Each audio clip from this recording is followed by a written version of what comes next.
from this NCAA men's basketball tournament. Brian Passing, let's get into the things that Alabama needs to get done if they want to play in the Sweet 16. And we start with the little things on offense. They're presented by Chick-fil-A, which wants to thank you for being a loyal fan by sending you home with some chicken. Just open or download the Chick-fil-A app before midnight tonight and claim your reward for a free 8-count Chick-fil-A nuggets. Chick-fil-A is always a slam dunk, available only at participating locations. Brian Passing, offensively, what has Alabama got to get done tonight against the Red Raiders? Well, it's a battle of pace. Both teams like to shoot the three and both shoot it with high efficiency, but nobody shoots it with a higher efficiency than Texas Tech.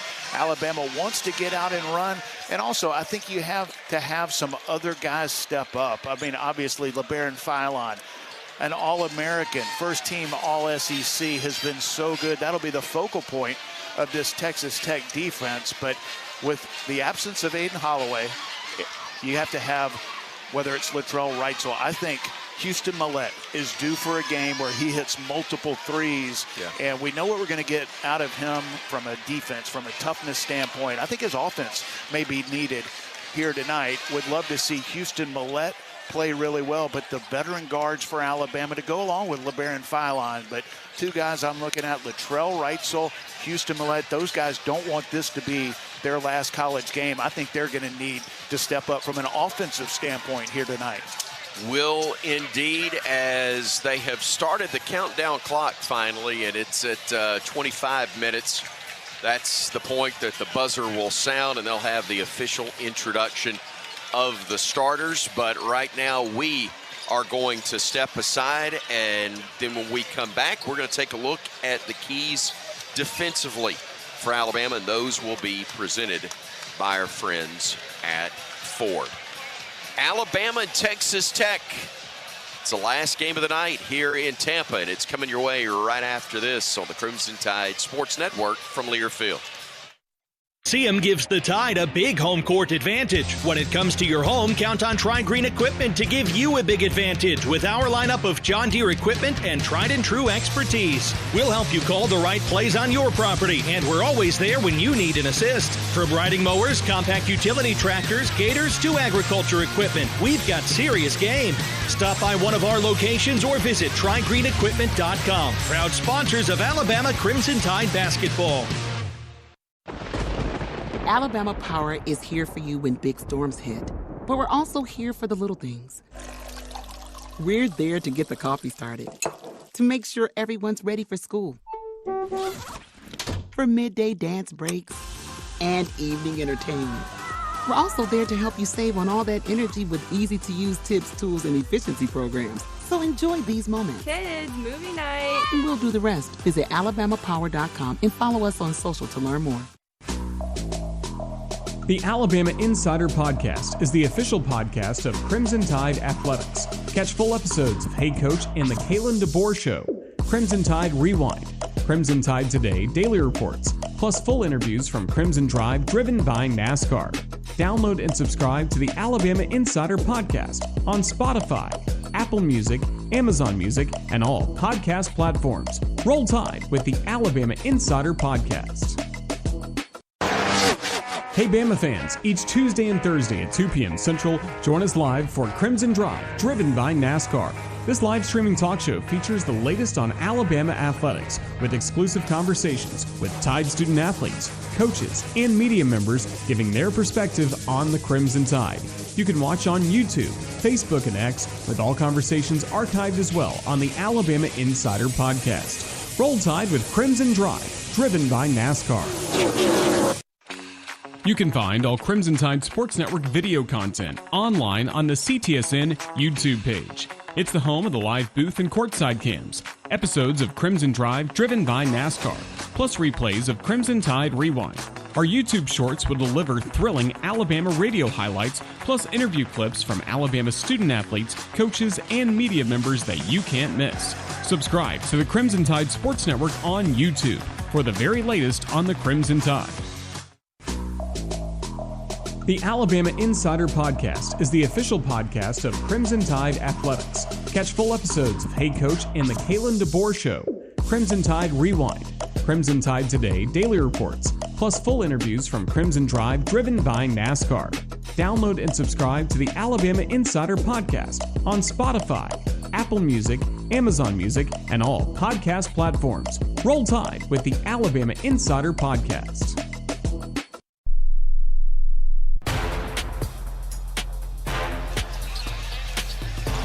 Chris Stewart, Brian Passing, Tom Stipe back with you courtside here in Tampa, Florida, awaiting the start of Alabama and Texas Tech. We're about 25 minutes away from that one getting going as the Tide and the Red Raiders will meet in what is likely to be the final game to wrap up the round of 32 at the NCAA men's basketball tournament. There are two other games going on as we speak. UCLA has got a 3-point lead over UConn. That is just past midway in the first half. UCLA leading that one 20-17, and Arizona has a 14-point lead over Utah State with 13 minutes to go in their West Region matchup, second round ball game. So Alabama and Texas Tech will be the last one to tip off. We'll get going about 10 o'clock here locally or so in the Eastern time zone. So a late one, but worth waiting on if we can get the result that we want. Again today, the teams that have punched their tickets already. Iowa with a victory over Florida just a few minutes ago right here in front of us at Benchmark International Arena. It was Purdue advancing with a win over Miami, 79-69. Kentucky was dismantled by Iowa State, 82-63 in the Midwest region. Tennessee advanced to the Sweet 16 again under Rick Barnes, 79-72 as they knock off Virginia in the Midwest. That is, of course, our region. And look, it would be great to have a third meeting with the Vols this year, because it would mean Alabama would meet Tennessee for a right to go to the Final Four. It is the Windy City in Chicago, but it would be quite a dust-up there if the Tide and the Vols were to meet once again. And another great finish, as was that Florida-Iowa game. St. John's able to get a bucket at the buzzer from a guy who had not scored the entire game, 67-65. St. John's able to beat Kansas in the East Region second round matchup. Great day of college basketball, but the outcome of this one will determine our feelings on whether it's truly great or not, Brian Passing. Yeah, it's been a lot of fun here in Tampa over the last several days, and the main reason it's been fun is Alabama has advanced, and today was a long day, and it was a fun day of watching college basketball, some great games, but now it's time to get serious, and Alabama with a chance to advance to yet another Sweet 16. Won't be easy, never is. This is a Texas Tech team that a lot of people around college basketball were talking about being national championship good, a potential 1 or 2 seed. J.D. Toppin goes out. It's a big reason why they're at the 5 slot from a seeding standpoint, but Grant McCaslin believes that this team, even without J.T. Toppin, can make a deep and serious run. They were very impressive. I thought Akron was going to beat them, having watched a little bit of Akron. I've seen Texas Tech, but with J.T. Toppin, without him, I didn't think they would be nearly as good. Now, they're not as good around the basket, but they're really good in other areas. Their guards are so good in controlling pace, in passing the ball. They're super efficient on the offensive end. They guard you. They're tough to play against, hard to get the pace that Nate Oates wants against a team like Texas Tech. Bama was able to do it against Hofstra. Hopefully that experience a couple days ago in this very arena will help Alabama tonight. More keys to victory there from Brian Passing, as presented by Ford. Great things are possible when you have the power, performance, and smart features of a Ford F-150. Proud sponsor of the Alabama Crimson Tide. Greatness starts at your local Ford dealer. That's going to do it for our Ford pregame show. Next up, we will hear from some of the Alabama players as they spoke to the media yesterday in the lead up to our game between the Tide and the Red Raiders, and then it'll be the tip-off between Alabama and Texas Tech. Back in just a moment on the Crimson Tide Sports Network from Learfield. This has been the Ford Pregame Show. Ford, great things are possible when you have the power, performance, and smart features of a Ford F-150. Proud sponsor of the Alabama Crimson Tide. Greatness starts here at your local Ford dealer. Crimson Tide Basketball is also brought to you by Coca-Cola. Fan work is thirsty work. Enjoy a Coca-Cola. Get ready. The Alabama Crimson Tide hit the court next on the Crimson Tide Sports Network from Learfield. If you're looking for the best selection in Crimson Tide apparel, look no further than the Soup Store. The Soup Store is every Bama fan's ultimate destination for the hottest gear and accessories, with 3 great locations around campus to serve you: in Tuscaloosa on campus at the University Student Center, on the Strip in front of Bryant-Denny Stadium, and on Bryant Drive. If you can't get to Tuscaloosa, shop the Soup Store online at soupstore.ua.edu. The Soup Store is a proud partner of Alabama Athletics.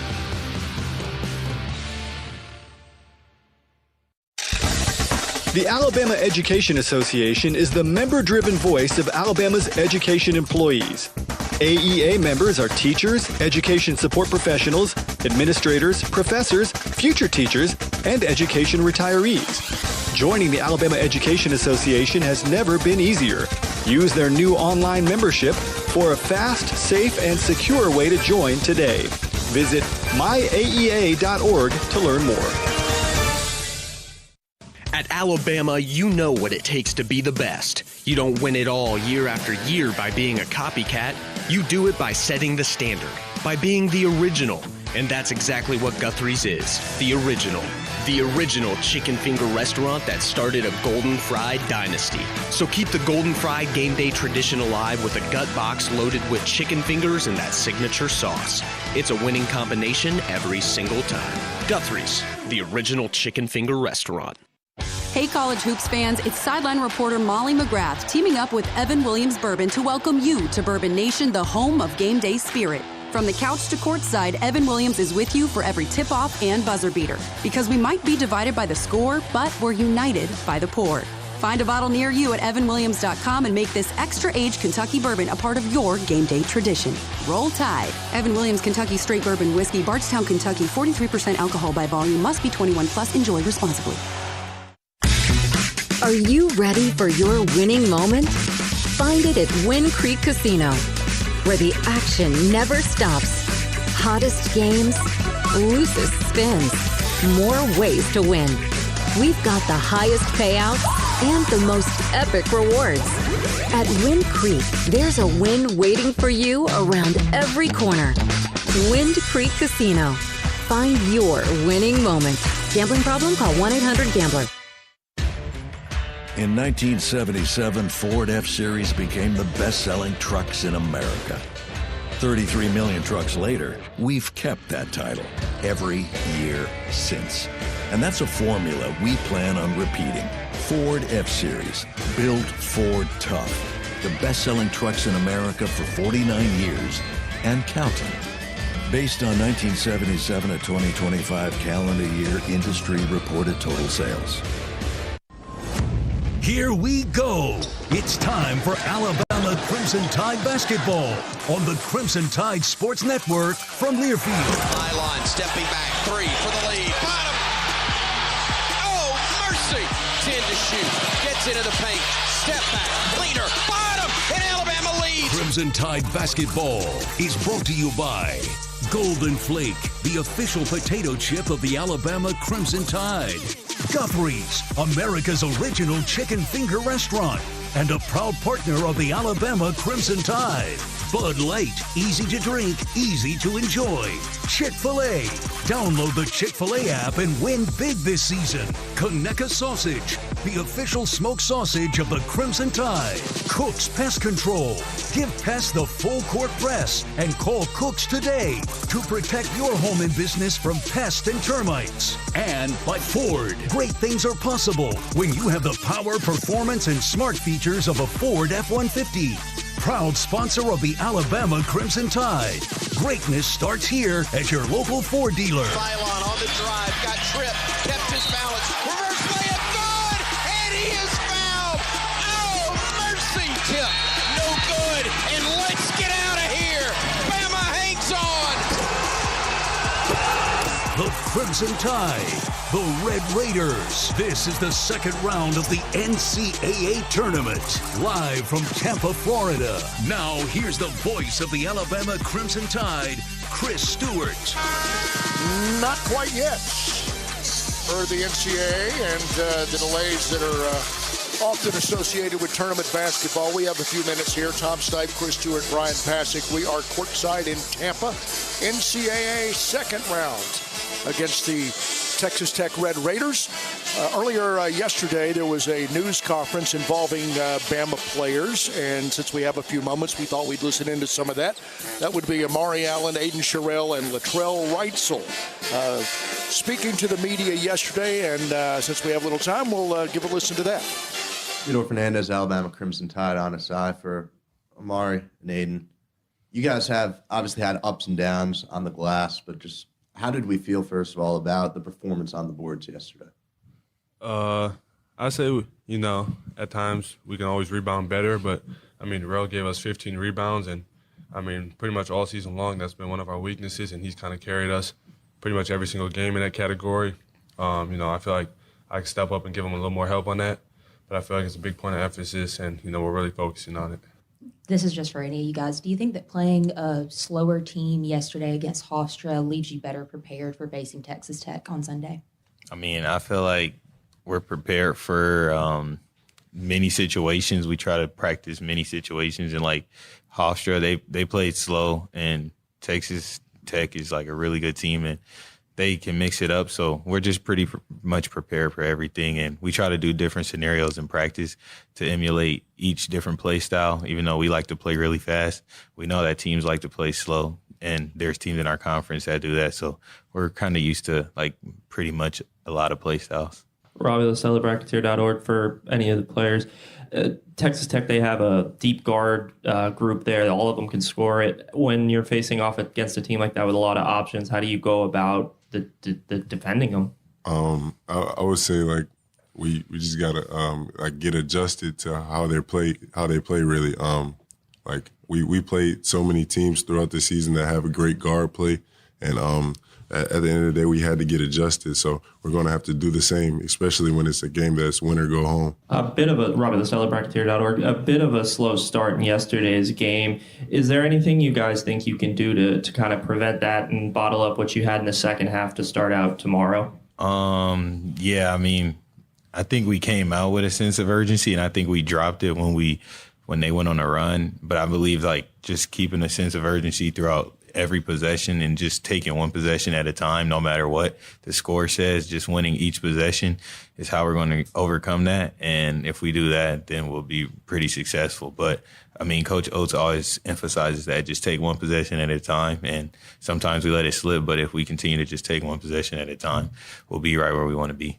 Theodore Fernandez, Alabama Crimson Tide on SI. What did the last week of practice look like as far as, obviously most of the focus being on Hofstra, but how much have you guys looked at Texas Tech before today? Our coaches, they had a plan for, who they figured we were going to face in this tournament. And so they had us prepared for whatever situation. And our practices going up into this tournament has just been very competitive. We're competing, and although we had that loss in the SEC tournament, we had to look away from that and gather each other together and focus on making a long run in this tournament. Charlie Jones, Orange and Blue Sports Network. Aiden, for you, you had 2 double-doubles all season. You come into the first game of the NCAA tournament, and you post a 15-15 double-double. What will be the key to replicating that type of performance in the round of 32? The key will be just trying to make the winning plays for sure. Just doing whatever it takes to help my teammates succeed and help us win. Just giving that second effort on every possession.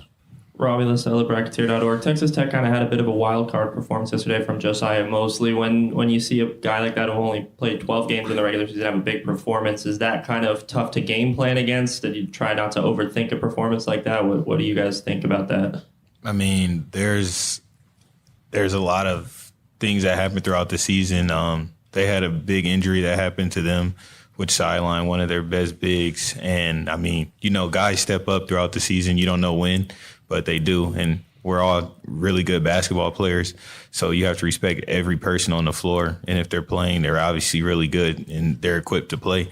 So we know that understanding and taking an understatement on anybody is the wrong thing to do. So just respecting each and every person as we respect ourselves, and understanding and coming in and giving them the ultimate respect. So, and playing hard against each person and not taking not one person lightly. So, yeah. For Latrell, Theo Fernandez, Crimson Tide on SI. Keep hearing you talk about gratitude, and I've heard it a lot throughout the postseason going back to Nashville. And you and Houston being two of the senior leaders on this team, just what are the conversations like between you guys about where both of you guys know college career could end any day, but you also have the leadership role to fill? Is it a special dynamic between you two? Yeah, it really is. Houston is really good at organizing a lot of stuff. He's a really good organizer, and he kind of organized a team Bible study, and we really got close from that. And then we have a team chaplain, Scotty, who does a chaplain before every home game, and our big emphasis was just Galatians 6:9, and that's just don't grow weary in doing good, because at the proper time you'll reap a harvest if you don't give up. And I mean, like you said, we've faced a lot of adversity. So just to be grateful for this opportunity is a blessing in itself. And for us to be able to be on this stage is a blessing that we can give all of our glory to the Lord. And I'm just happy to be here. So I think we all use that as a feel of motivation to just be grateful for the opportunity, because you never know when it's taken away. And when we go out there with that, we seize the moment and we capture the moment and where we are, and we have a good time at playing, and we all love to be here and play for each other. So, yeah. Emily Smart, Tuscaloosa News. This is a question for Latrell or Aiden, since you guys were, returning to the tournament this year. How much bigger of a role do you feel like faith has played in this team specifically compared to last year? I wouldn't say it's like a difference, but it's a different team for sure that we're with this year, and we got a lot of guys who are from different schools and different programs, and we just brought them in and into our culture, brought them into our core values that we have as a team, and faith plays a big part for all of us, and we can all collaborate with that, and that's pretty much it. Those were the voices, I should say, of Latrell Wrightsell Jr., Aiden Sherrill, and Amari Allen, three key pieces of Alabama's men's basketball team, hopeful to advance to the Sweet 16 as they'll take on Texas Tech in just a short while. Brian Passing, hearing from those young men just a few minutes ago. Great representatives, Amari, Aiden Sherrill, and also Latrell Wrightsell Jr. And obviously we're not ready to be done hanging out with those guys. We hope to get to see Chicago with them next week. Man, you think we're not ready for them to be done?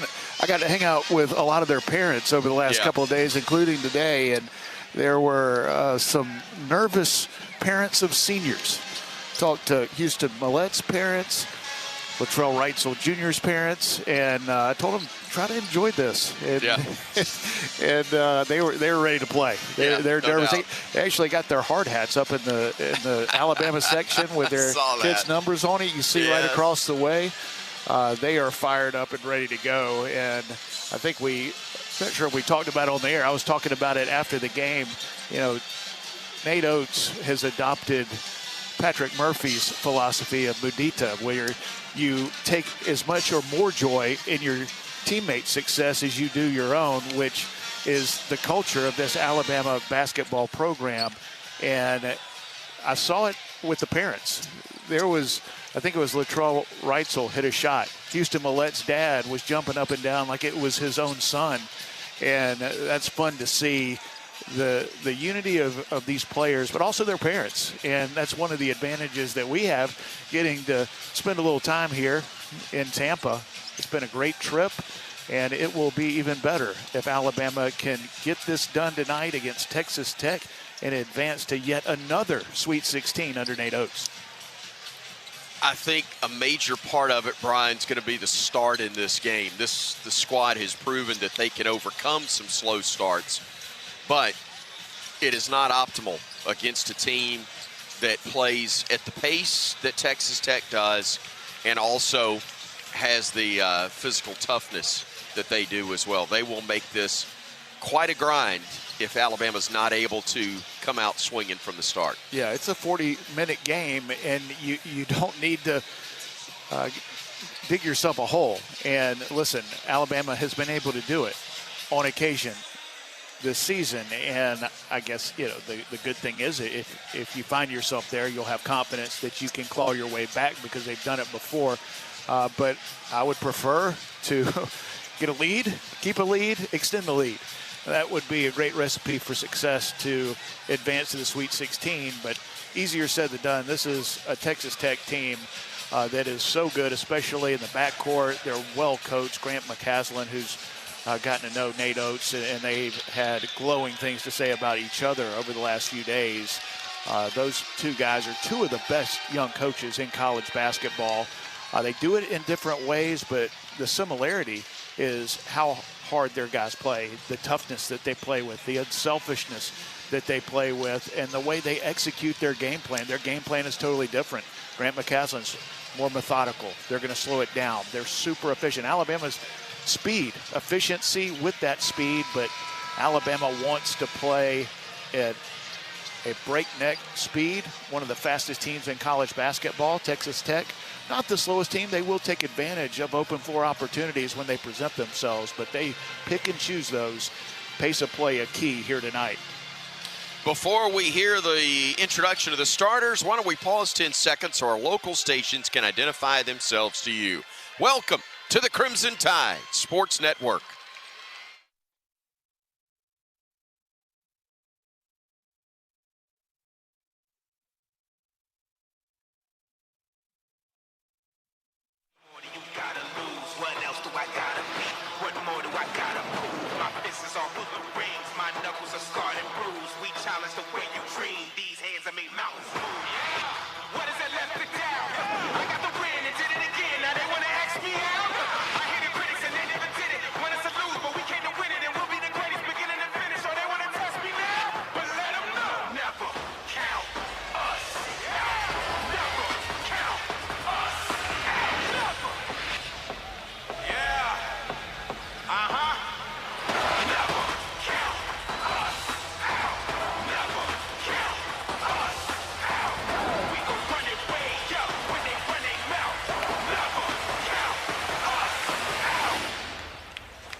Welcome to the 2026 Division I Men's Basketball Championship. Tonight's game features the Texas Tech Red Raiders versus the Alabama Crimson Tide. Here's the starting lineup for Texas Tech. At forward, a 6'6" junior from Fresno, California, number 3, LaJuan Watts. At guard forward, a 6'11" sophomore from London, UK, number 9, Luke Bamboyer. At guard, a 6'3" sophomore from Atlanta, Georgia, number 4, Kristen Anderson. At guard, a 6'1" freshman from Seattle, Washington, number 11, Jalen Petty. And at guard, a 6'5" senior from Huntersville, North Carolina, number 12, Donovan Atwell.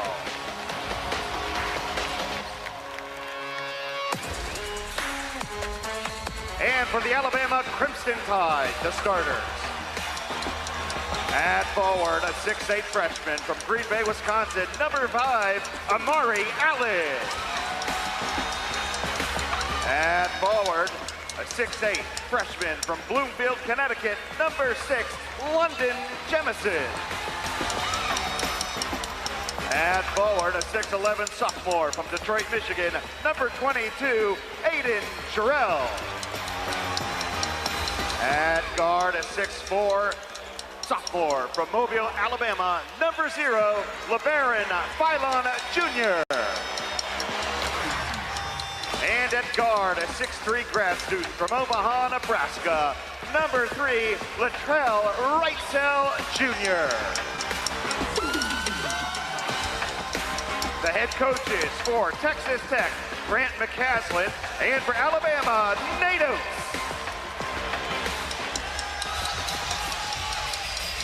Finally, the preliminaries are out of the way, and in just a matter of moments, we're finally going to tip things off. The Saucy 17, we've called it. Alabama has made it to still 2 teams to be eliminated, if you will, from the NCAA tournament, as the game going on right now in the West region between Arizona and Utah State's a good one. They've got 7:16 to go. It's 56-51 in favor of Arizona, or actually 58-51 with 6:55 to go there at halftime in the East region matchup between UConn and UCLA, and UConn holds a 38-33 advantage. But before we likely wrap up, both of those will be done, and these will be teams 16 and 17 that are left. And we hope Alabama, most importantly, is one of the 16 when everything wraps up this weekend. There are not many playing in the big boy tournament. Alabama's one of those, and want to be one of 16 here in about, I don't know, 2.5 hours or so. Great opportunity for this program once again to advance to the Sweet 16. Got to do it on defense against one of the best three-point shooting teams in college basketball. The Red Raiders, the lower seed, wearing red. London Jemison will jump for the Crimson Tide as Bama wears white, and the tap is controlled in the backcourt to our right by Alabama. Amari Allen will bring it up for the Tide, gives it off to Wrightsell. Latrell to Philon, back to Wrightsell left wing, slides to his right. 3 short, and the rebound's controlled by the Red Raiders. Petty will bring it up, and Texas Tech will set up their offense. Our officials, Ronald Groover, DJ Carstensen, and Nathan Farrell for this matchup. Red Raiders with it on the far side. Watt swings it to Atwell. Now between the circles, they go to Anderson. Slides to his left, shoots a 3, misses it. Long rebound tipped out, and that is going to be touched last by the Red Raiders. Nice job defensively. We see how methodical Texas Tech is. Nice job defensively by Latrell Wrightsell Jr. Got an open look on the offensive end, a nice move, a sidestep, just not able to knock down the 3 on the first possession. Philon with it, working to the elbow, stopping, leaner, up, no good, rebound controlled by Texas Tech. Bama 0 for 2 as Lawan Watts will bring it the other way. He will drive the right side of the lane, spinning against Jemison, got him caught in the air, but then fires a pass outside to Petty. Petty working between the rings, goes to his left, dribble still alive. He'll bring it down the lane, stops, fall away jumper from 16 is good. The net hardly moved, and the Red Raiders have a 2-0 advantage. Bama running the other way. Philon in the paint, floater up, no good. Caught underneath by Jemison initially, then it's knocked out of his hand, saved by Sherrill, but Philon can't handle it. Then Amari Allen commits a foul as the Red Raiders were about to start a break the other way. Well, it looked like Alabama had it. You had a couple of guys, Aiden Sherrill, also LeBaron Philon, getting down for the loose ball, just not able to corral it. Great effort by several guys, including Aiden Sherrill, to keep it in bounds, but goes to the Red Raiders. Bamboye working it outside now to Petty.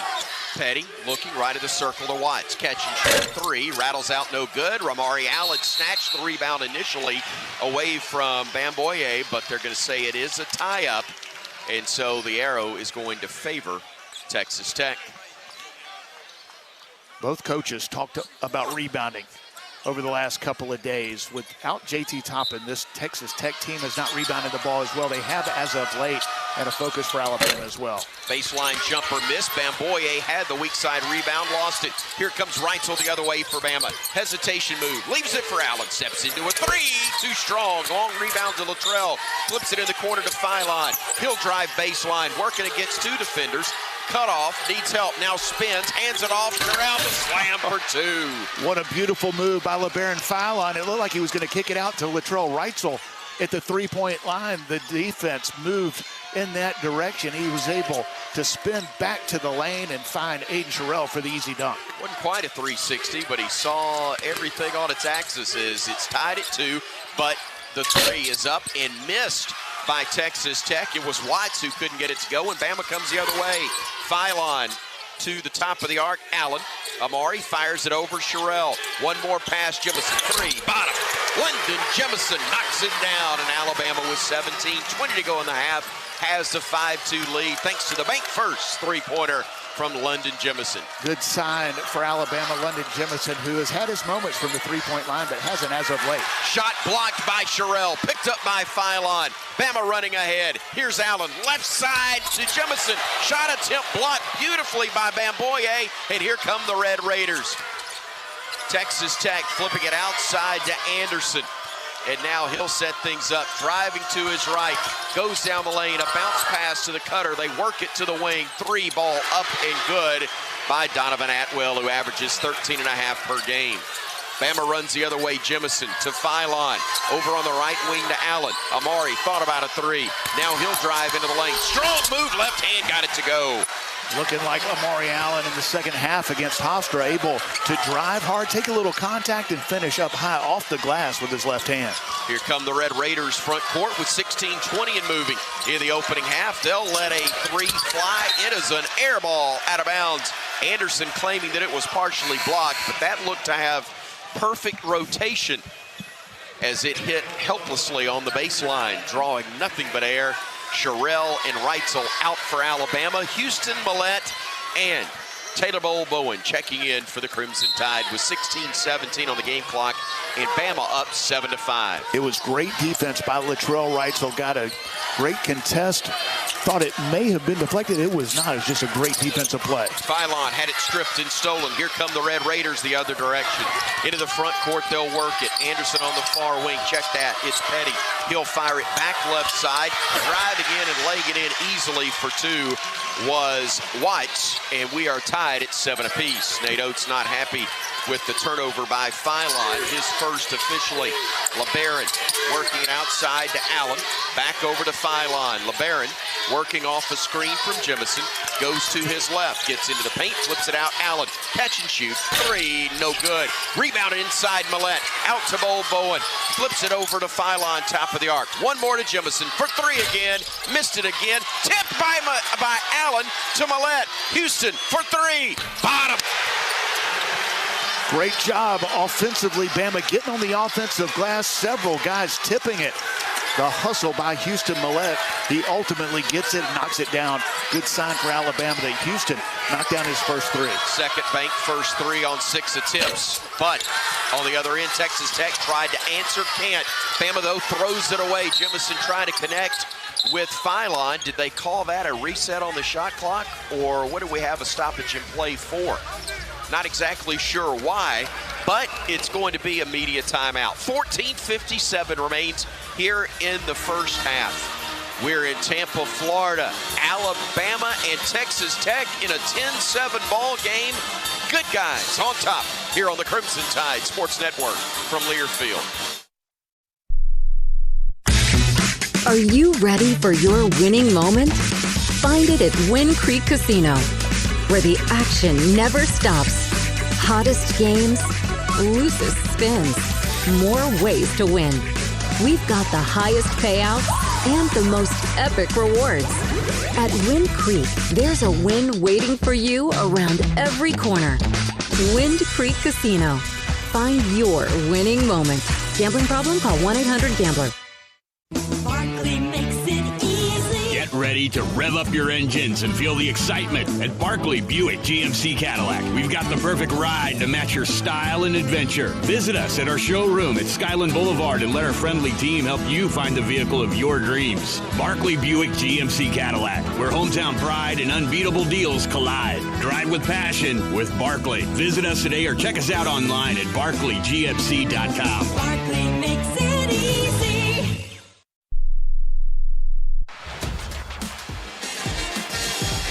This broadcast of the NCAA Division I Men's Basketball Championship is authorized under broadcast rights granted by the NCAA through Westwood One.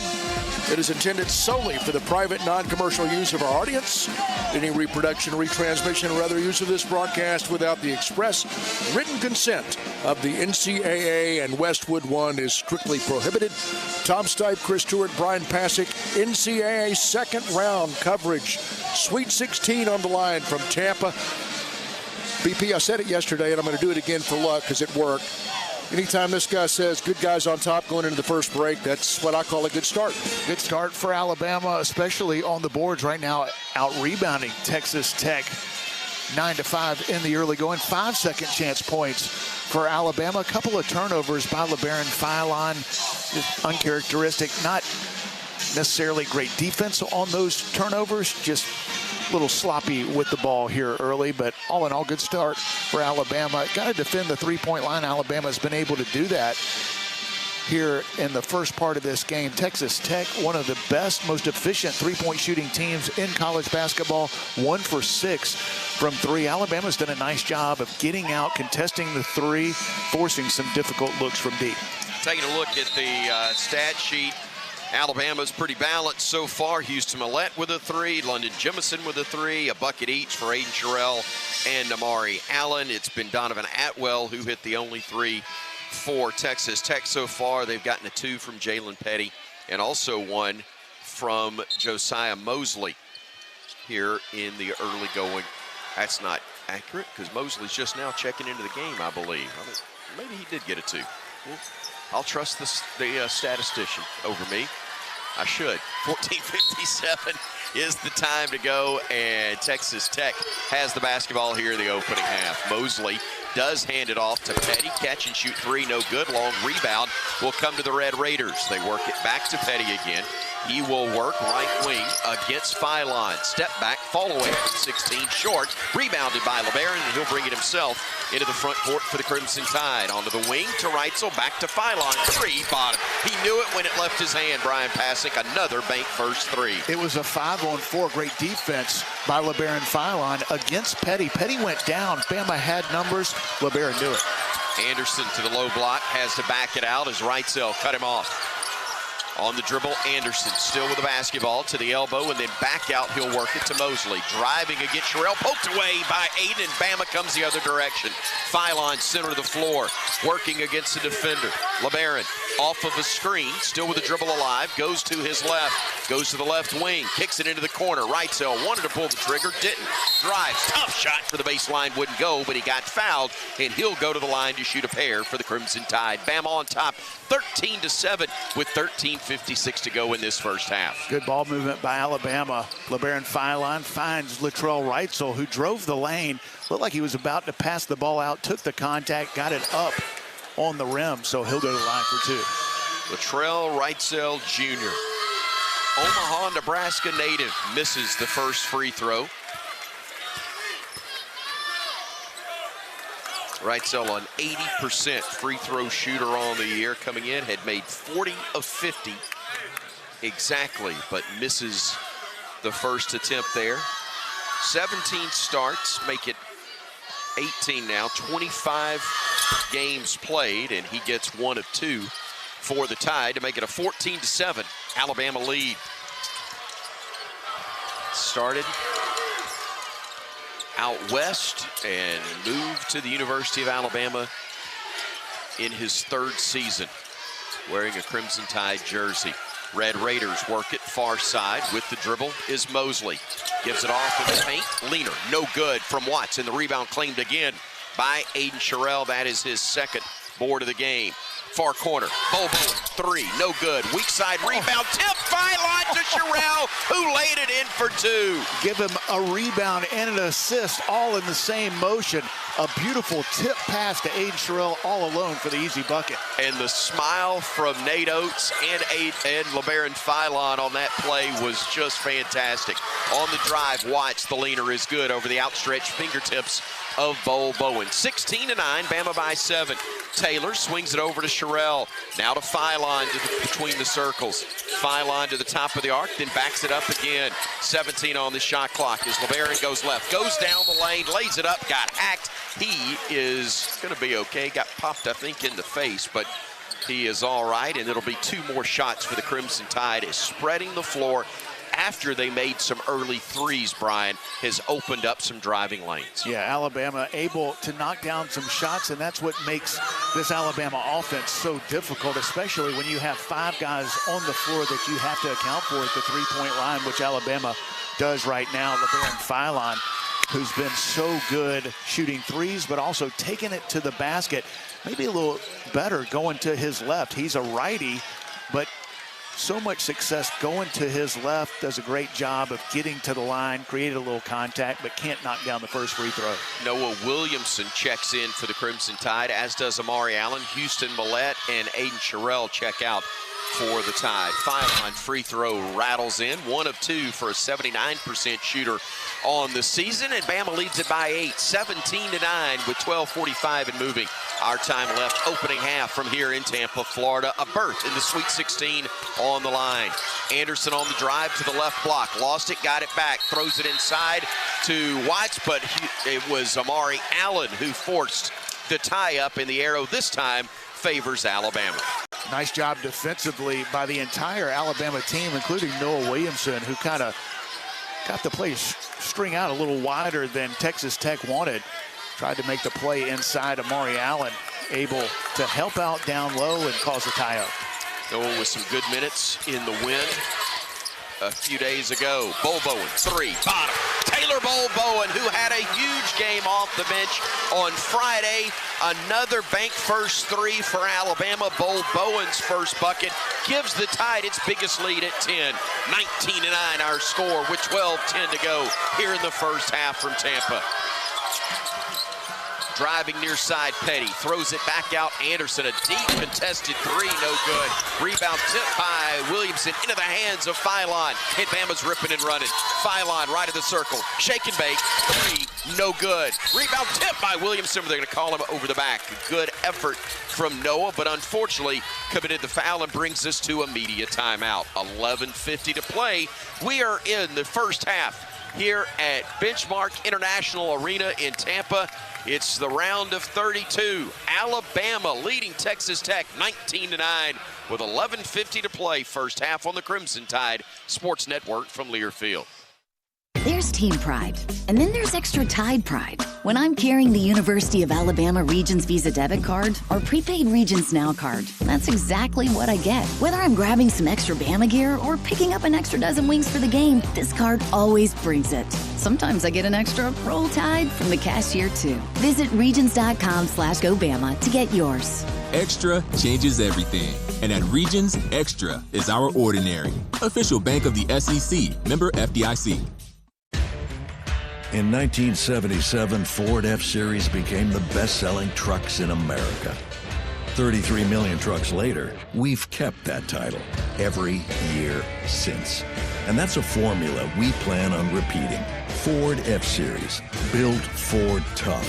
The best-selling trucks in America for 49 years and counting. Based on 1977 to 2025 calendar year industry reported total sales. 11:50 to go in the first half. Tampa NCAA basketball tournament. Second round action for the Sweet 16. Keep up with everything Alabama with the Alabama Crimson Tide mobile app presented by Cadence Bank. Download it now for free at the App Store and Google Play. It's a 19-9 ball game. Bama on top. Let me correct you and me, Tom. What did we do wrong? Well, during the timeout, they changed it. and apparently had a point short. So it's even better news. 20-9 is now the score. That is absolutely the correction I desire. One that gives Bama one more point. 20-9. It's an 11-point lead. From jerseys to hats and more fan favorites, find everything you need to gear up for game day at KolesandKoles.com. BP, we have talked extensively about TB squared and what he meant to this ball club now that he's a little more healthy, particularly last night. You said something to me, I think it was at the pool, about Houston Millette.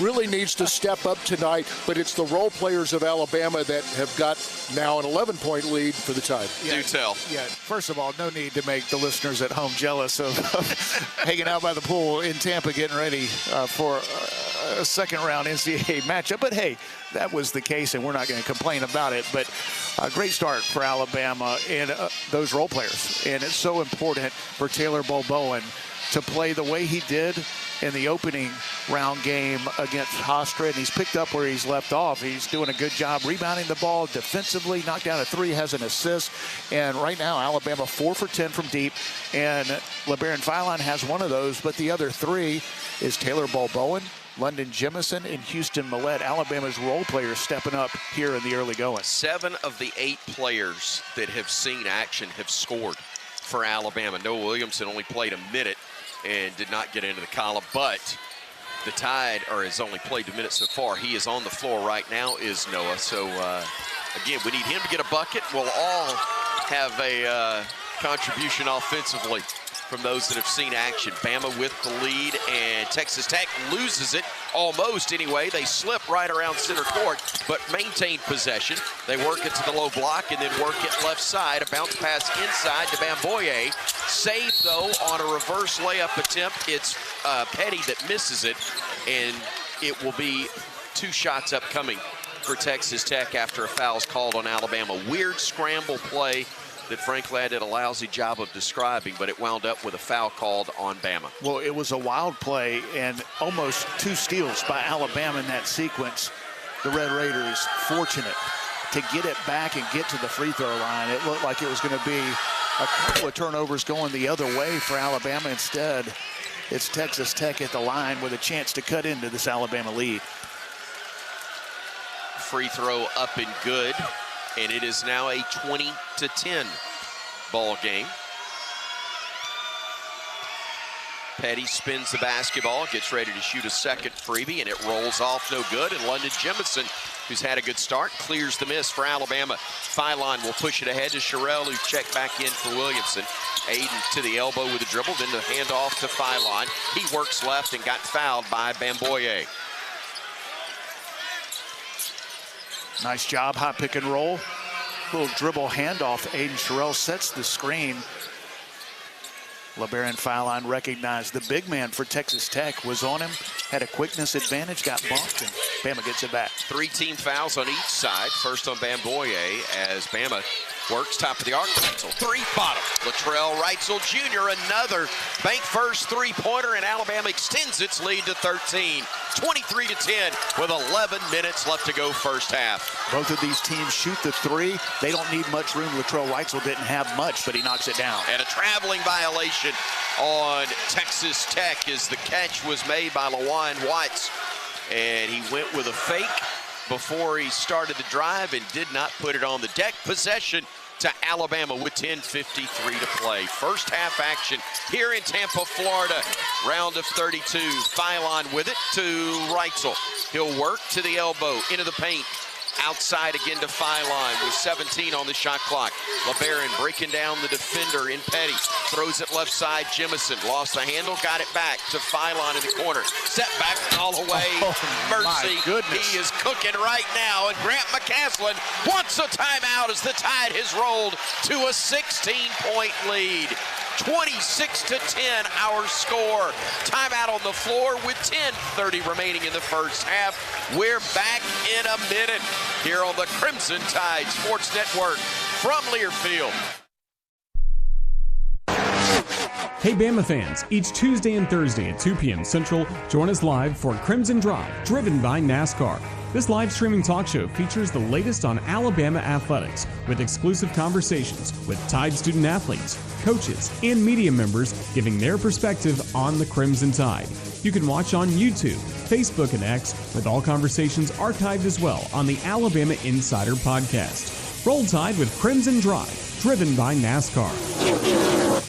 When it comes to land care, you need equipment that's a slam dunk every time. At Tri Green Equipment, we provide the tried and true support you need for your John Deere gear. Just like the Alabama Crimson Tide, we're always ready to assist you in making those game-winning plays. Visit us today and experience the unbeatable support that keeps you in the game. Tri Green Equipment, proud sponsor of Crimson Tide basketball.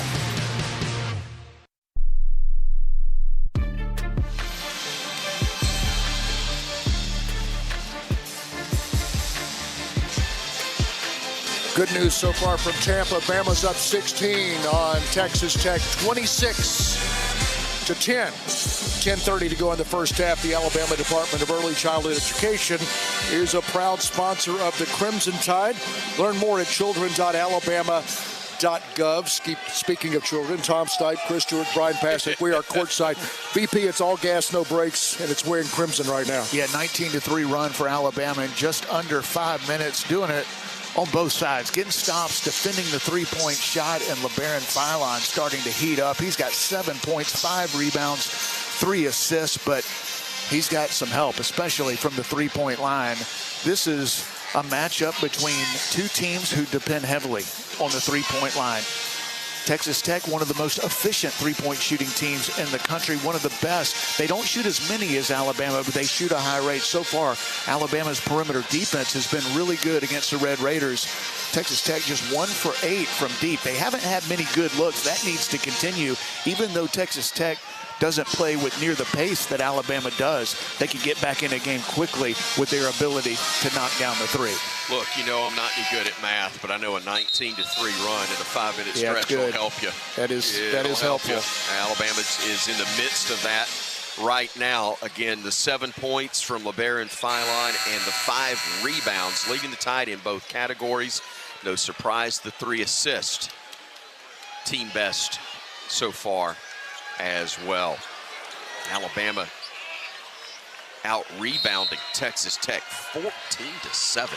And you go back to that last 3 made by LeBaron Philon. That was well defended. What a tough step back 3, but he's made those this season. Anderson with the basketball. Red Raiders want to get him going if they can. Their top scorer, Bo Bowen, defending him. He swings a pass near side to Watts. He'll drive into the paint. Stops, spins, shoots a jump hook short. Rebound tipped and controlled by Reitzel. Luttrell will bring it himself into the front court. Looks left to Allen. He'll drive down the lane. Left side runner. No. Tip. No. Millette deflects it over to Bo Bowen. Taylor back to Millette. Shoot it, baby. No good. And the rebound tipped and controlled by Bo Bowen after Sherrell kept it alive. Millette now on the drive. Picks it up on the baseline. Gives it out to Allen. 12 to shoot. Reitzel from deep. Too strong. Tipped again. It's Allen. And a foul is called on Texas Tech as Alabama is showing as much effort rebounding as we've seen at any point this year. Alabama right now dominating the glass, especially the offensive end. 3 offensive rebounds on that possession. Texas Tech, a pretty good rebounding team, but the effort by Alabama outstanding. Got to make it pay off. Up by 16, looking to add to it. Amari Allen on the drive. Cut off on the block. Fires it over to Bo Bowen. 10 on the shot clock. Allen at 9, at 8, at 7. Still with it at 6. Amari down the lane at 5. Had it stripped, but a reach-in foul is going to be called, and that'll be a 2-shot opportunity for Amari Allen. Bama didn't have much going. That was a late shot clock situation, well defended by Texas Tech, but Amari Allen, when he's in attack mode on the offensive end, he's at another level. He was doing that in the second half against Akron, did it on that drive right there. Well defended, but forced the defender to reach in and foul, and he goes to the line for 2. First one up for Amari, and it's no good. There's really only one thing Alabama has not done well in the start of this game, and that's shoot free throws. We're only 2 of 5. We've made 6 of 14 from bank first 3-point range, 9 of 21. Also 43% from the field overall, but we're only 40% from the charity stripe.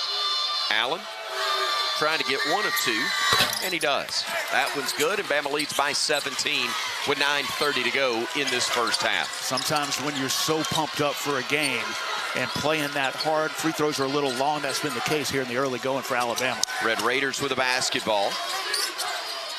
Going left side, pulling up and shooting a three and missing it because it popped out was Christian Anderson. Halfway down and rattled out for the Red Raiders.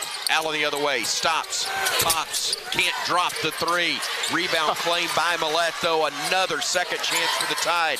Jalil Bethia for three. That's no good. Rebound tipped out of bounds, touched last by Texas Tech. As again, Taylor Bowen challenged the Red Raiders for it, and Bama will keep possession. And how about Houston Millett with another offensive rebound? Alabama's effort on the glass, especially on the offensive end, outstanding. Taylor Bowen and Houston Millett specifically on this possession. Bowen gets the inbounds pass at the elbow, dribbles away from traffic, gives it off to Philon. LeBaron had it poked away and stolen. Nice play, and laying it in for two is Anderson. Second turnover by Philon, the only blemish on his stat sheet. Bethia in the corner to Sherrill. 8:40 left to go here in the first half. Bama up by 15. Philon at the timeline, far side, as Texas Tech's ramping up its defensive intensity. Millett looking into the corner to Bowen. Taylor, the handoff, Millett, catch and shoot three, partially blocked, tipped by Sherrill, back to Millett, needs help, flips it way out to Bowen. 3, 2, 1, Philon at the buzzer, couldn't get it to go, but another rebound, Bethia up and no good, rebounded it though, and then threw it away.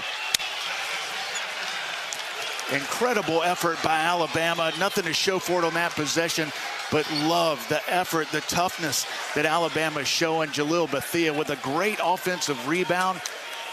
At least another offensive possession with 2 offensive rebounds, 3 chances, not able to score, but great effort by the Tide. We got a 24-7 rebounding advantage over this team. Petty will rise and fire from 3 and miss it, and the long rebound is going to go to Texas Tech as Sherrill held him by the arm. 7:55 to go when we come back to Tampa. Bama leading it 27-12 here in the first half on the Crimson Tide Sports Network from Learfield. Medical Properties Trust is proud to support the Alabama Crimson Tide, supporting our athletes, helping them learn skills like teamwork and perseverance will serve them the rest of their lives. MPT helps hospital operators around the world unlock the value of real estate to invest in people, technology, and achieve long-term growth. Medical Properties Trust, at the very heart of healthcare. Hey fans, I know you'd do anything for a win on game day and an ice-cold Bud Light. Because whether you're tailgating in the parking lot or parked on the couch, sitting on your lucky stool at the bar, or standing in the fan section all game long, the clean, crisp taste of Bud Light turns a win into a win-win. And there's nothing easier to enjoy than that. Bud Light. Easy to drink, easy to enjoy. Enjoy responsibly. Anheuser-Busch Bud Light Beer, St. Louis, Missouri.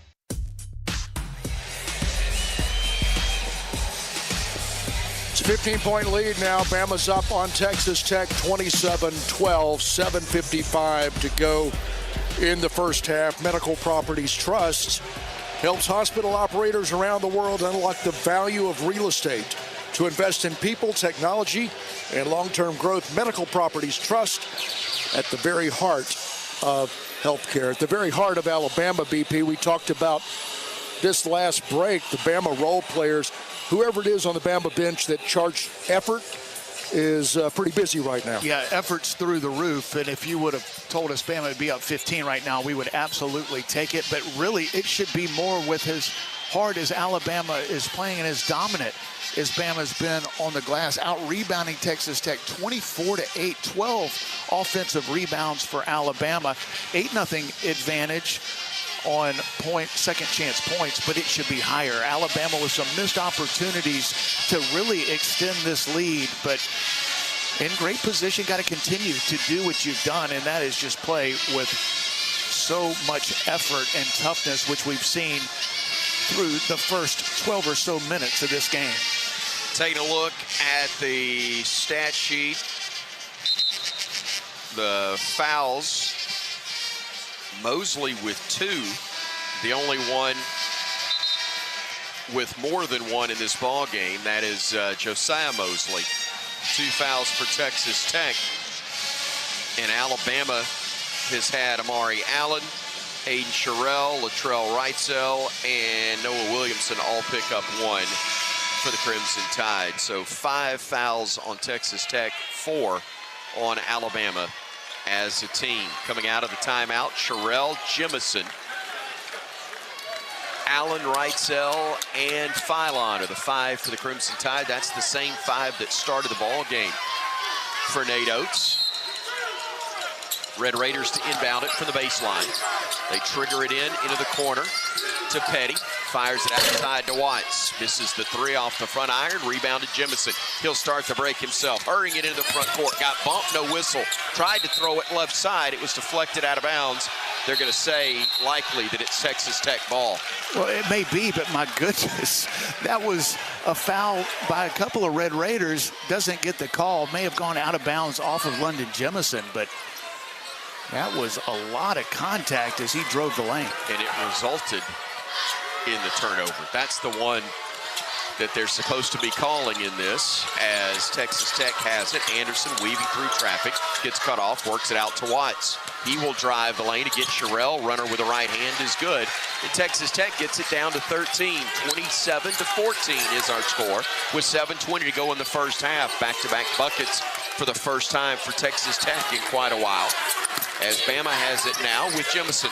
Thought about a 3, instead gives it off to Allen. Amari surveying the floor with 12 to shoot. Plays off the screen from Aiden, gets it to him at the elbow. Back to Allen. He works it with 7. Down low, Sherrill got bumped, lays it up, count it, and he's fouled. Beautiful pass from Amari Allen. Kind of a little bit of a pick and roll. He just slid to the basket, and Amari Allen, with patience, waited for the play to develop, and it was Aiden Sherrill who came free late, takes the contact from Atwell, able to finish off the glass, and a chance for a 3-point play. Alabama hadn't scored in a while before that lay-in from Aiden Sherrill. Bama, the more aggressive and the more physical team than Texas Tech, as Sherrill gets the and 1 to fall, and Aiden now has 8 points for the Crimson Tide. And Alabama had missed 8 straight field goals before that and 1 from Aiden Sherrill. They say 7 for Sherrill, matching him with Philon for tops on the team so far. Bama up 30-14. We've got 6:55 to go in the half. Texas Tech with the ball.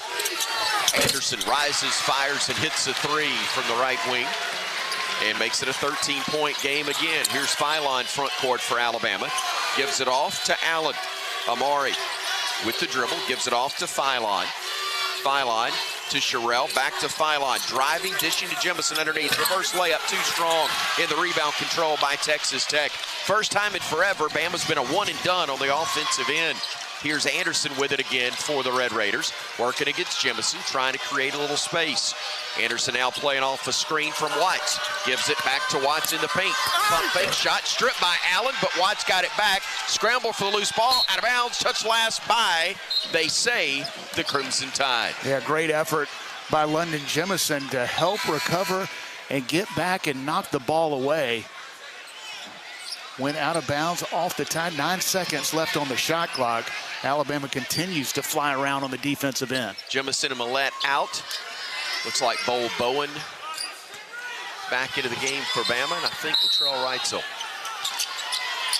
Substitutions come so quick, it's hard to remember who's been out, who's in. Watts with it at 6, driving down the lane at 5. May have gotten away with a walk, throws a bounce pass. It's batted around, picked up by Bama. Tide takes it the other way. Wrightsell ahead to Philon, spots up, 3, left wing, no good. Rebound claimed on the weak side by Watts. He will bring it front court and then take it away by Wrightsell. Latrell on the drive, gets underneath, lays it up, and in for 2. Just picked his pocket. Great job defensively by Latrell Wrightsell. Gets the steal, able to finish, and Texas Tech gets the timeout. They do indeed. 32-17 with 5:46 to play in this first half. We're keeping it right here, as this is only a 30-second timeout. It is not a media break.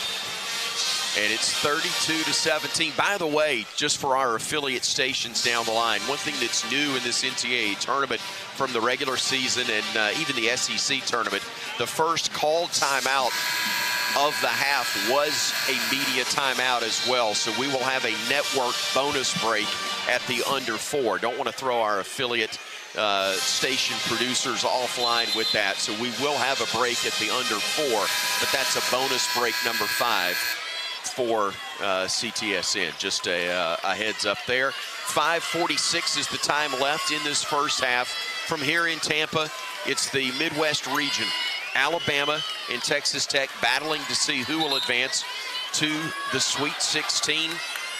And Alabama off to a great start with a ton of work to be done, leading at 32-17 with 5:46 to go in the first half of this one. You know, it hasn't been a great shooting half at all for Alabama. To be up 15 just shows you how good their defense and rebounding has been. Alabama's just shooting 37%. Red Raiders driving. Petty, a tough layup, just muscled his way to the rim and was able to get it go as the Tide has only made 2 of its last 12 field goals, but has the lead. Inside Williamson, reverse layup for 2. Great feed from Amari Allen. Noah got himself set. A great catch in traffic, laid it in for the bucket, and the Tide leads it by 15 again with 5:14 to go in the half. Another beautiful look inside by Amari Allen. Petty giving it off. Ball knocked away by Williamson. Stolen by Phylon. LeBaron to the trailer. Allen into the corner. Reitzel, 3, layup. Another bank burst 3 for Latrell Reitzel Jr. and the Tide with its biggest lead at 18. 37-19 our score. 4:47 to go in the half. And how about the guy who started the break with the steal, Noah Williamson, with quick hands. Boy, he is also vocal on defense. Is driving right at him and shooting and missing was Mosley, and Noah caused the miss and then got the rebound. Bama the other way. Allen downhill. Flips it over to Phylon. Fakes a 3. Drives in the lane. Outside to Amari. 3 more. Missed it this time. Rebound tip. Fought for, and Bama's going to get called for a foul. Taylor Bowen aggressively going after the loose ball. Petty got knocked to the deck, and that will be team foul number 5 on the Crimson Tide. Another great look. Amari Allen's played so well on both ends of the floor. And how about the minutes from Noah Williamson? Got the steal on the previous possession. This time, a great job defensively, forced the miss. Bama can't capitalize, but the effort by this team, and especially the role players, paying off big here in the first half. Again, he was the Patriot League Player of the Year. It's the reason he came to Bama. He wanted to play in the NCAA tournament. He's making the most of his opportunity.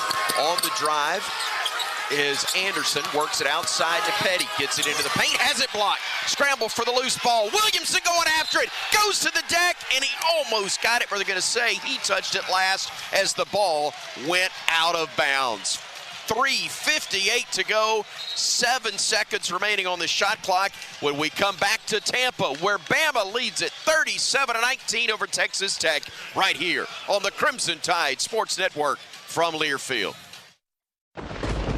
Alabama Power is here for you when big storms hit, but we're also here for the little things. We're there to get the coffee started, to make sure everyone's ready for school, for midday dance breaks, and evening entertainment. We're also there to help you save on all that energy with easy-to-use tips, tools, and efficiency programs. So enjoy these moments. Kids, movie night. And we'll do the rest. Visit alabamapower.com and follow us on social to learn more. The Alabama Education Association is the member-driven voice of Alabama's education employees. AEA members are teachers, education support professionals, administrators, professors, future teachers, and education retirees. Joining the Alabama Education Association has never been easier. Use their new online membership for a fast, safe, and secure way to join today. Visit myaea.org to learn more.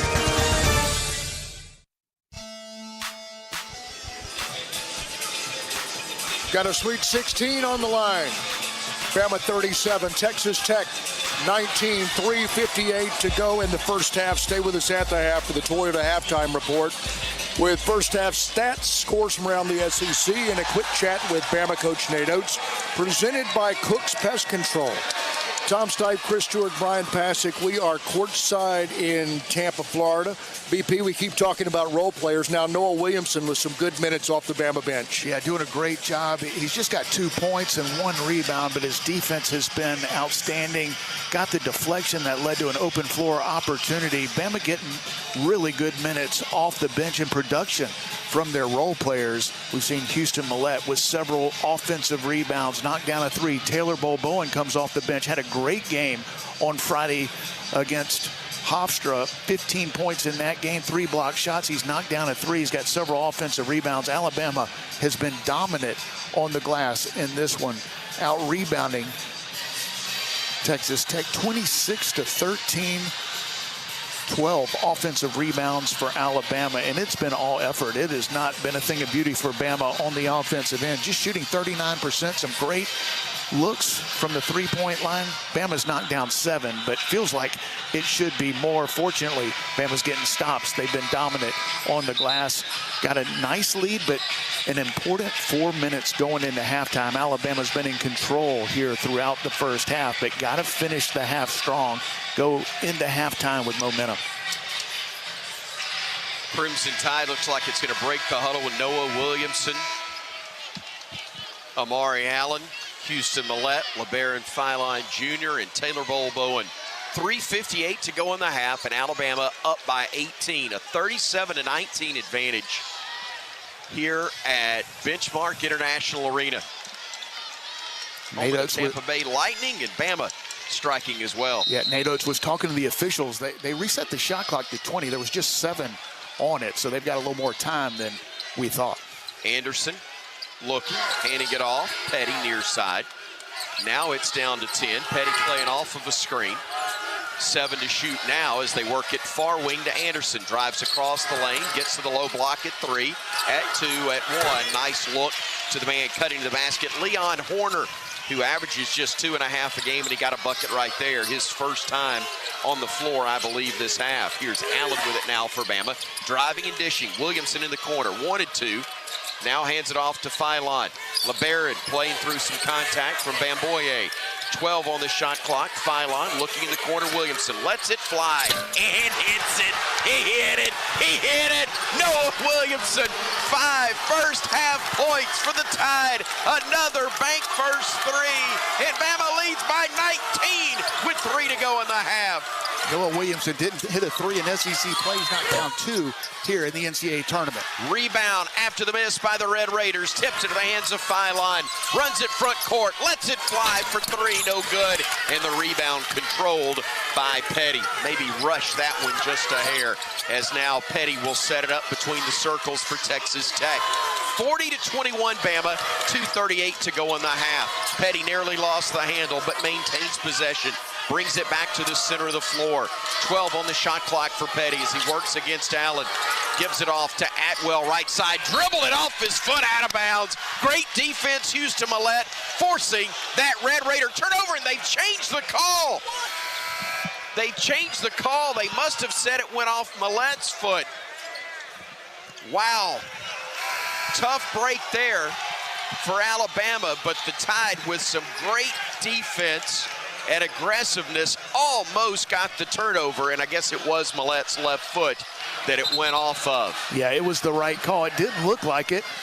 Right in front of us here courtside. Great defense by Houston Millett. Texas Tech will get it back with 7 on the shot clock. 2:25 to go. Sherrell back in as Williamson gets a great hand as he heads to the bench. Red Raiders nearly threw it away, but it's controlled by Petty. Stops, gives it off to Horner. His shot is up, and a foul's going to be called on the Tide at Amari Allen, I believe. And on Amari, that's going to be personal foul number 2. So the first player with 2 fouls for the Crimson Tide, Amari Allen. And it sends Horner to the stripe, where he will shoot 2 shots, trying to cut into a 19-point Bama lead, and he hits the first. It was a nice play by Horner because Amari Allen was helping, getting back to his man a little bit out of position, a little bit off balance. Texas Tech able to take advantage of it. Thought Alabama was going to have another turnover. Texas Tech able to get to the line under a second left on the shot clock when that foul occurred. Pointer's second attempt up and good. Again, he averages just 2.5 per game. He's got 4 in the last minute and a half. 2:15 to go before intermission. Bama's lead is at 17. Here's Reitzel to Bowen, handing it off to Philon. Looking left side, Millette, left alone, for 3. Dead, solid, perfect. Houston Millette, another bank first 3. His second of the game, and the Tide leads it 43-23 with 1:55 to go in the half. Well, he deserved it. Almost got a steal in the previous possession. Anderson's 3 off the mark, out of bounds, and possession belongs to the Crimson Tide. I thought he walked as he took that little slide step, but instead it's an air ball, and Bama will get it back. It was an air ball because of the defense of Latrell Reitzel. Great job contesting, one of the best guards in college basketball. Bowen handing it off to Millette, gives it back to Bowen in the paint, lost it, got it back, hands it off Philon in the corner. 15 to shoot, LeBaron out to Bowen on the drive, the kick back, Sherrill all alone, 3, and he hits it. You get a 3, you get a 3, you get a 3. Oprah would love this one. Bama leads it. Speaking of, Chicago looks good. 46-23 Bama with 1:15 to go in the half. And that's 10 threes in the first half for Bama. All brought to you by Bank First. Reitzel deflects it in the backcourt. Nearly got the steal, but it's run down by Anderson. 10 on the shot clock. Anderson on the drive. Flips it over. Batted away by Sherrill. Philon with it. Millette for 3 again. Hits it again. Oh, mercy. Houston Millette as the Tide's rolling up 26 with under a minute to go in the half. It is on. Driving left side into the paint, fall away, Petty, no. Rebound tipped into the hands of Bowen. Over to Reitzel. Alabama trying to finish it strong. Over to Millette. On the wing, Philon. 3, no. Tip, no. And a foul on Sherrill and on Aiden. That will be personal number 2. Whew. Gonna need a little oxygen, BP, at the half. But the Tide looking really good right now. I know you're getting high fives and fist bumps. I said I'm going to need some oxygen at halftime. Bama looking really good right now, knowing there's work to be done, including these final 21 seconds. I don't think Brian can hear me right now, so we'll get back with him in just a minute, talking with Nate Oates at the half as the 1-and-1 attempt is missed, and a foul's going to be called on the floor on the rebound on London Jemison. And on London, that's going to be his first, but it'll be the team 8th on the Crimson Tide. Alabama dominating the boards, 29-16, but 11 made threes on 27 attempts. Meanwhile, Texas Tech just 2 of 13 in this first half. All Bama, and it has been glorious. Corners, 1-and-1, missed, rebounded by Bethea. Bama would love to hold it for the final shot, and they're going to walk it up with Philon, looking to add to a 26-point lead here in Tampa before we go to the break. Final 8 seconds, 7, 6, Philon at 5. Philon had his pass deflected, batted into the air. Texas Tech trying to beat the buzzer, and they do. That was a terrible end to the final 10 seconds, but that's about all that went bad for Alabama in this half. It does give Nate Oates something to chew on him about a little bit at the break, as Bama had a phenomenal half, up by 24 at intermission. A teaching moment for Nate Oates with LeBaron Philon Jr. Here's Brian with Coach. And first, Coach still talking to LeBaron about the end of the half. We'll let you talk to him, Brian. Coach, teaching moment with your star, but you have to be overall pleased with the first half. Yeah, our defensive effort's straight, but you can't close the half like that. Like we worst case scenario is we go up 49-23. You can't turn the ball over late. Barron's got 3 turnovers, and he's got to quit turning the ball over. Thank you, Coach. Absolutely love it. We're up 24 in the round of 32, and Nate's gnawing on them as they're heading to the locker room. Bama 49, Texas Tech 25. We're back in a moment. That conversation brought to you by Cook's Pest Control, and Cook's Pest Control gives Pest the full court press. Call Cook's today to protect your home and business from pests and termites. Halftime numbers when we come back on the Crimson Tide Sports Network from Learfield. At Red Diamond, we take a lot of things lightly. Dog on the couch? Sure, that's fine. Wearing socks with sandals? Why not? But sweet tea? Around here, sweet tea is a way of life. One of the unspoken rules. Just 3 simple ingredients: tea, water, and sugar, and that's it. Always refreshing. Always Red Diamond. Find us in your local refrigerated section. Red Diamond Sweet Tea. The perfect sip does exist. Are you ready for your winning moment? Find it at Wind Creek Casino, where the action never stops. Hottest games, loosest spins, more ways to win. We've got the highest payouts and the most epic rewards. At Wind Creek, there's a win waiting for you around every corner. Wind Creek Casino. Find your winning moment. Gambling problem? Call 1-800-GAMBLER. Hello, Tide fans. This is Chris Stewart for Conecuh Sausage. Conecuh's an Alabama fan favorite we all know and love. It's made from the finest cuts of pork, their patented blend of seasonings, and smoked over a pure hickory fire for that true hickory smoked southern flavor. Conecuh Sausage is always great on the grill and perfect for tailgating. Pick up a pack and enjoy your family's favorite recipes at any meal of the day. Conecuh Sausage, a game day tradition, and the official smoked sausage of the Crimson Tide. Okay, let's see. Spring brings? Flowers. Nope. Oh, allergies. Nuh-uh. Oh, deals on the entire Toyota lineup at the Ready, Set, Go event. Bingo. Get $1,500 in loyalty cash bonus on a new Toyota Tacoma or Tundra Hybrid. Offer valid through March 31st, 2026. Offer entitles current Toyota truck customers to $1,500 loyalty cash bonus on the retail purchase or lease of new Tacoma or Tundra Hybrid vehicle. Cash may be used only towards a down payment or capitalized cost reduction on the new vehicle. See dealer for details. Toyota, let's go places. With the Planet Fitness Black Card, you can bring a friend anytime and so much more when you join today. You heard that right. Conquer the stair climber with your partner in climb. Enjoy a post-workout recovery session in the hydro massage and do it all again with access to any of our 2,700 convenient locations. So, you coming? Get all the perks with the PF Black Card for $1 down and $24.99 a month. Find your nearest club and join today. Deal ends Sunday, March 22nd. See club for details. Crimson Tide Basketball is brought to you by Bud Light. Easy to drink, easy to enjoy. Barkley Buick GMC, where Barkley makes it easy. Auto Owners Insurance. Visit RollTide.com/auto owners to partner with an independent Alabama agent. The Soup Store, the best place in town to get all your Alabama gear.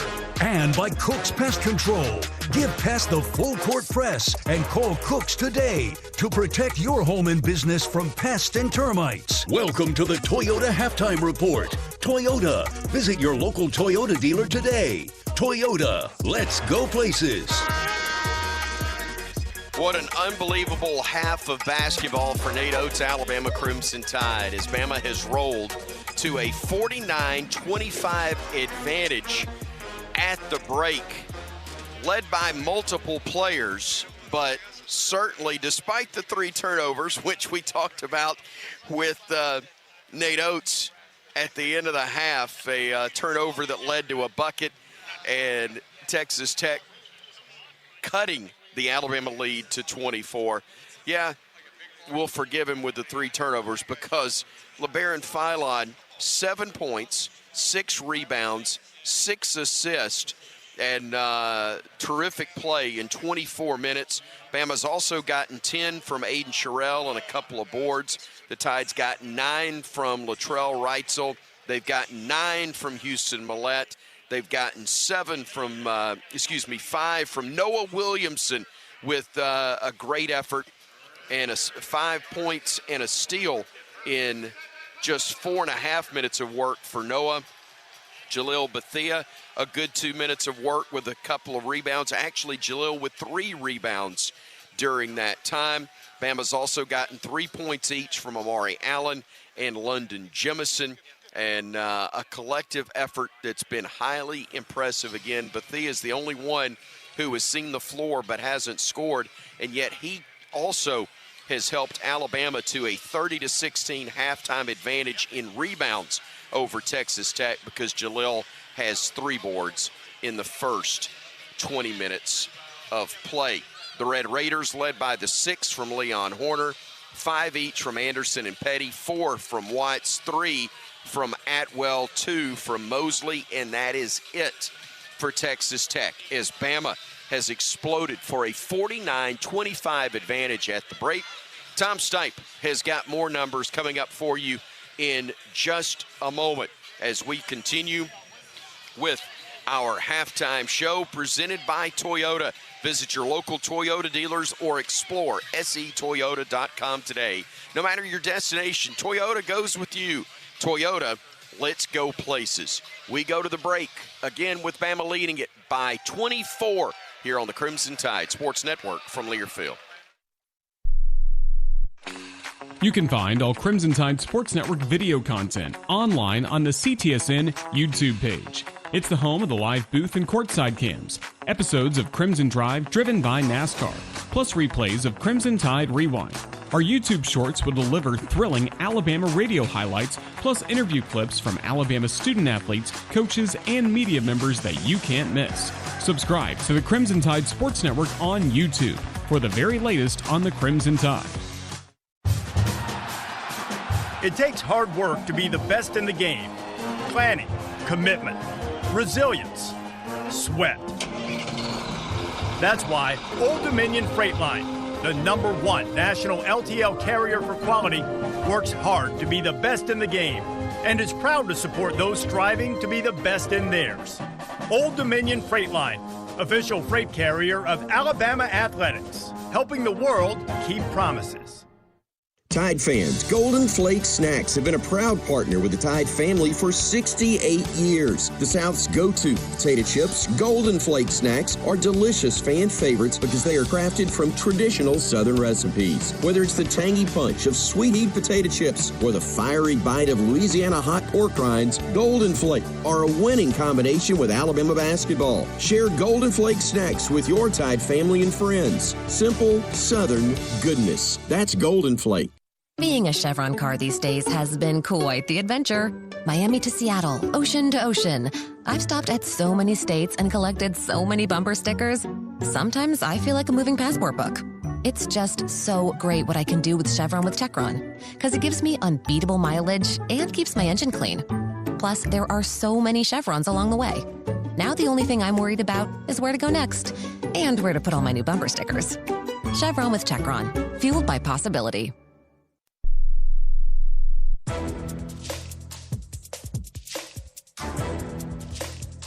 This copyrighted broadcast is an exclusive presentation of Learfield IMG College under the broadcasting rights granted by the University of Alabama. Reuse of this presentation is prohibited without the expressed written consent of the university and Learfield IMG College. Announcers are provided by Learfield IMG College and approved by the university. This is Tom Stipe with this halftime Alabama Power scoreboard update. When you cheer, we cheer. Alabama Power is a proud supporter of the Crimson Tide. Halftime in Tampa, NCAA tournament, Bama leads Texas Tech 49-23. The last few tickets to the Sweet 16 up for grabs. Already final 2-seed Purdue defeats 7 Miami 79-69. 2-seed Iowa over 7 Kentucky 82-63. 4 Kansas loses to 5 St. John's 67-65. 3-seed Virginia goes down to 6-seed Tennessee 79-72. Top seed Florida goes down to 9 Iowa 73-72. 1-seed Arizona defeats 9 Utah State 78-66. And we got a game in Philly, East Regional. 2-seed UConn is up on 7 UCLA 61-54. That game 5:23 to go in the ball game. We'll take a look at team stats next. This is the Crimson Tide Sports Network from Learfield. Tide fans, Golden Flake Snacks have been a proud partner with the Tide family for 68 years. The South's go-to potato chips, Golden Flake Snacks, are delicious fan favorites because they are crafted from traditional Southern recipes. Whether it's the tangy punch of sweet-heat potato chips or the fiery bite of Louisiana hot pork rinds, Golden Flake are a winning combination with Alabama basketball. Share Golden Flake Snacks with your Tide family and friends. Simple, Southern goodness. That's Golden Flake. Are you ready for your winning moment? Find it at Wind Creek Casino, where the action never stops. Hottest games, loosest spins, more ways to win. We've got the highest payouts and the most epic rewards. At Wind Creek, there's a win waiting for you around every corner. Wind Creek Casino. Find your winning moment. Gambling problem? Call 1-800-GAMBLER. Hey fans, I know you'd do anything for a win on game day and an ice-cold Bud Light. Because whether you're tailgating in the parking lot or parked on the couch, sitting on your lucky stool at the bar, or standing in the fan section all game long, the clean, crisp taste of Bud Light turns a win into a win-win. And there's nothing easier to enjoy than that. Bud Light. Easy to drink, easy to enjoy. Enjoy responsibly. Anheuser-Busch Bud Light Beer, St. Louis, Missouri. Alabama Power is here for you when big storms hit, but we're also here for the little things. We're there to get the coffee started, to make sure everyone's ready for school, for midday dance breaks, and evening entertainment. We're also there to help you save on all that energy with easy-to-use tips, tools, and efficiency programs. So enjoy these moments. Kids, movie night. And we'll do the rest. Visit alabamapower.com and follow us on social to learn more. Okay, let's see. Spring brings? Flowers. Nope. Ooh, allergies. Nuh-uh. Oh, deals on the entire Toyota lineup at the Ready, Set, Go event. Bingo. Get $1,500 in loyalty cash bonus on a new Toyota Tacoma or Tundra Hybrid. Offer valid through March 31st, 2026. Offer entitles current Toyota truck customers to $1,500 loyalty cash bonus on the retail purchase or lease of new Tacoma or Tundra Hybrid vehicle. Cash may be used only towards a down payment or capitalized cost reduction on the new vehicle. See dealer for details. Toyota, let's go places. 12 on the shot clock. Phylon looking in the corner. Williamson lets it fly. And hits it. He hit it. He hit it. Noah Williamson. 5 first half points for the Tide. Another bank first 3. And Bama leads by 19 with 3 to go in the half. 15 to shoot. LeBaron out to Owen on the drive. The kick back. Sherrill all alone. 3. And he hits it. You get a 3. You get a 3. You get a 3. Oprah would love this one. Anderson on the drive. Flips it over. Patted away by Sherrill. Phylon with it. Millette for 3 again. Hits it again. Oh, mercy. Houston Millette as the Tide's rolling up 26 with under a minute to go in the half. No mercy is right. Bama and Tampa.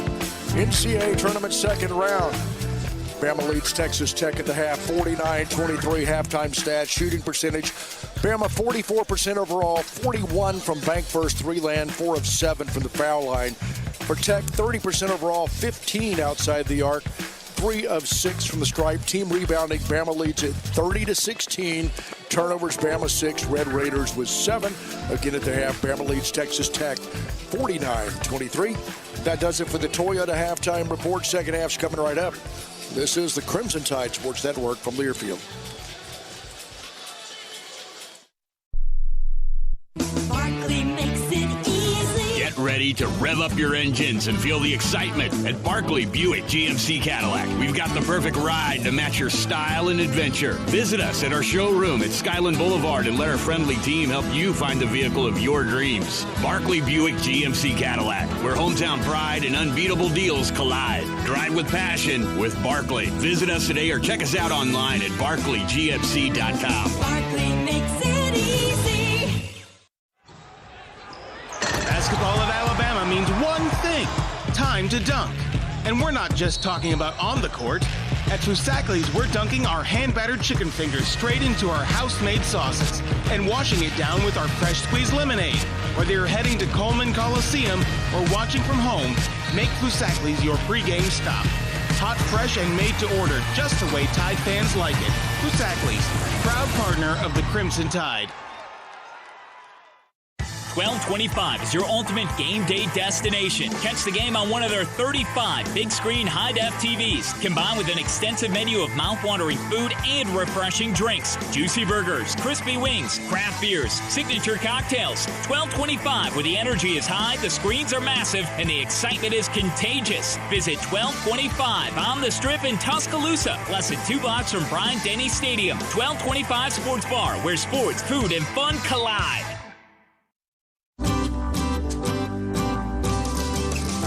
Looking to make a statement, Fast Signs of Tuscaloosa is more than fast and more than signs. With our incredible range of signs and graphics, you can say anything, do anything, be anything. So make your statement with Fast Signs. Stop in today or visit fastsigns.com, a proud partner of Alabama Athletics. Let's create something amazing together.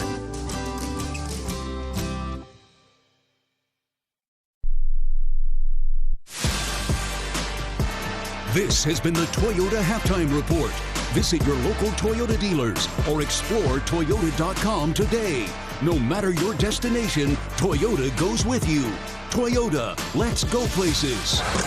The second half is just moments away. Roll Tide. Roll Tide indeed. The round of 32 is now the round of 17, and Bama's on top of Texas Tech. 49-25 at the half. BP, if there was ever a time to double this thing and get to Chicago, this would be the one. Yeah, listen, I don't necessarily need to double it. I just would like to advance in this tournament. And listen, that was a pretty solid first 20 minutes, guys, of the NCAA tournament. That was incredible. And Alabama did it with defense, with toughness, with effort, with rebounding. Yes, Bama made 11 threes, but you talk about dialed in on the effort and toughness and hard hat, blue-collar type plays. Alabama dominated those, dominated the glass, out-rebounding this Texas Tech team 30-16. There was a time where I think Alabama had missed 8 straight field goals, was not shooting a good percentage. 2 of 12 at one point. Was shooting in the 30s from a percentage standpoint, but the effort was off the charts. And you had guys like Houston Millett, Latrell Reitzel, Taylor Bowen, the role players on this Alabama team make the difference. You know what you're going to get from LeBaron Philon. He played really well. Now, his coach was upset with him at halftime for a couple of turnovers and the way that half ended. But LeBaron Philon and this Alabama team came ready to play. Now, it's a 40-minute game, and although Texas Tech is a team that isn't going to push pace, Alabama is. There's going to be a lot of possessions here in the second half. Alabama needs to stay focused and do what they did the first 20 minutes, and that's just get lost in the effort plays, and that's what they did. And I think that's why the threes ultimately fell, is because they were playing harder than Texas Tech. This is a hard-playing, well-coached Texas Tech team. Alabama just outworked them, out-toughed them, played harder than them. I would expect a Grant McCaslin coach team, the head coach at Texas Tech, to come out and look like a different team the next 20 minutes. Now, Alabama hopefully will look like the team we saw in the first 20 minutes, but I would expect a very different Texas Tech team. They're a hard-playing, good team that is one of the better teams in the Big 12. They played one of the toughest schedules in the country. They've come back in games, but Bama needs to stay with the focus and the toughness and doing the things that they did the first 20 minutes. The effort, the defense was incredible. The unselfishness on the offensive end. Alabama had 17 made field goals, 14 assists of those 17. I mean, sharing the ball, finding open teammates, knocking down shots late. An incredible performance the first 20 minutes, but it's a 40-minute game. Alabama needs to come out and play well, especially early here in the second half. Do indeed, but have put themselves in a very, very good position, to say the least. Guy who's, I don't think full-time in Tampa now. He may be. I know he played here in the NFL, and been a part of some great postseason play on the gridiron for the Crimson Tide, but I see O.J. Howard across the way. Got a chance to say hello to him. And among the former Crimson Tide athletes that we've seen during the postseason, trying to remember who else I was told was here. I didn't see him, but I'm trying to remember exactly who it was. Another former defensive player that was in the house and may have actually come by yesterday to see the team. But, man, it's good to see the guys in the current players for the Crimson Tide playing at the level that they are right now. It's been special to see, and we're 20 minutes away from getting to see this squad go play in Chicago next week. Yeah, and listen, we can think about that and obviously in a good spot. It's just planning stages. That's all it is. Yeah, no, we can do that. The guys in crimson and white right now need to forget about the scoreboard and play hard and play smart and finish this off and get off to a great start here in the second half. You don't want to give Texas Tech momentum. They had a little momentum the last possession or two of the first half. It's important for Alabama to start off well and not give Texas Tech hope and momentum. Extremely hopeful that these first 5 minutes will be big time for the Crimson Tide, and they can, at a minimum, maintain what is a 24-point advantage as the second half gets underway, and Texas Tech gets the ball first. Anderson to Watts, who dribbles to the right wing. Surveying the floor, gives it off to Petty, who drives right, gives it back to Watts, left of the circle. His three attempt is up and good. Sherrill was a little late getting there, and Watts was able to get it to go. 21-point Bama advantage. Tide works it this way with Reitzel. He'll drive into the paint. Stops, looks outside Allen, now to Philon. LeBaron goes left, gives it into the paint. Allen kicks it on the right wing. Sherrill fakes a three, hands it back to Amari. He'll drive right with 10 on the shot clock. Throws it over to Jemison. Nice pass out to Reitzel. Slides left, over three, no good. Rebound, Jemison able to snatch it. Then they're going to call a reach-in foul, I believe, on Texas Tech. Great effort by London Jemison. Alabama ends up with an open shot. Latrell Reitzel able to pump fake, sidestep, ended up with an open look. But Bama doing what they did the first 20 minutes, getting on the offensive glass. Great hustle by the freshman. Allen to inbound it for Bama. Amari gets it in the corner to Reitzel. Latrell driving into the paint, stopping, looking, spinning, a bounce pass Philon. LeBaron going downhill, double team, looks, fires it over to Reitzel. Catch and shoot, three, bottom. Answering back with a 12th. Bank first three of the game for the Crimson Tide. Dozen now for Latrell Reitzel Jr. and Bama leads at 52-28 with 18:50 to go. Another second chance opportunity because of the hustle of London Jemison. Around they work it to Anderson. Reitzel defending him tightly. Anderson driving to his right, cut off at the elbow, out to Watts.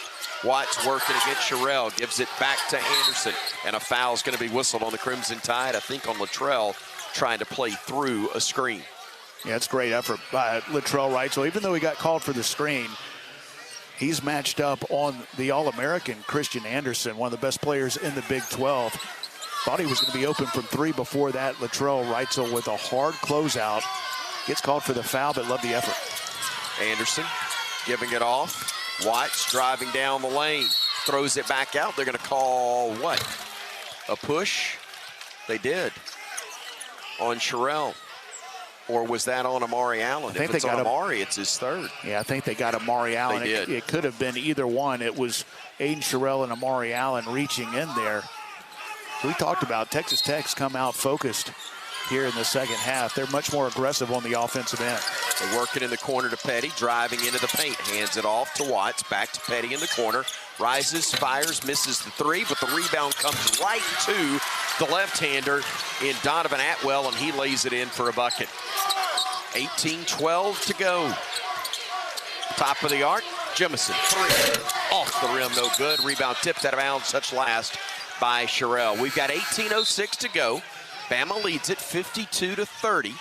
Amari Allen checks out with 3 fouls, and Houston Millette comes in to replace him for the Crimson Tide. Also a change for the Red Raiders, I believe, and Luke Bamboye into the contest now. Here is Watts with a basketball, driving, puts it up, got it to go. We went right around Sherrill, and it's now a 20-point game. Again, don't want to see this thing get into the teens. And give them some hope. Inside Sherrill, pass batted away and stolen. Here come the Red Raiders. Watts to Anderson. Back to Watts, puts it up.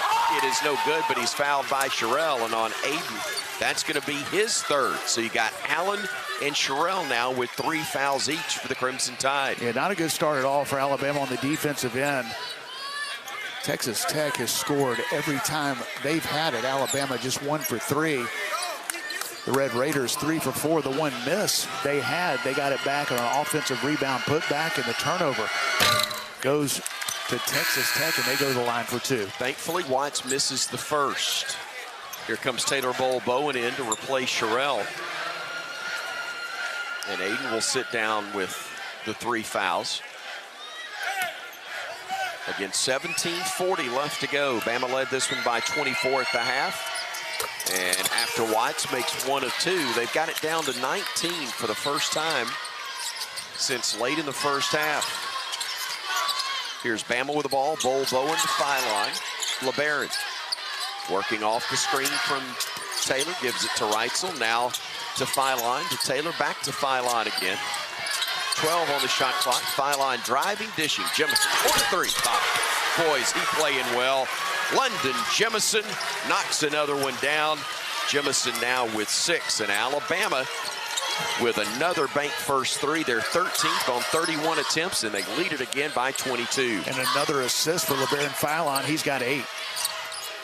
Petty onto the right side. A deep contested 3 missed by Atwell, and the rebound claimed by Bama. That's great defense by Houston Millett. Here comes Reitzel weaving through traffic. Gets to the low block, circles away from traffic, circles into the lane. Stopping, looking, lost it out of bounds off the foot of Watts, and possession will stay with the Crimson Tide.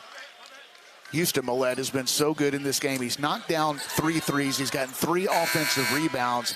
And Atwell, one of the best 3-point shooters in the Big 12, looked to be open, but the closeout by Houston Millett forced what looked to be an open shot into a very difficult shot, and he missed it. Great defense by Bama. Mosley comes in. Bamboye sits down for Texas Tech as Bama works it inbounds to Bowen. Taylor to Reitzel. Thought about a 3. Instead, we'll give it back to Taylor. Now into the corner. Jemison fakes a 3, drives it into the paint. Beautiful bounce pass. Millett.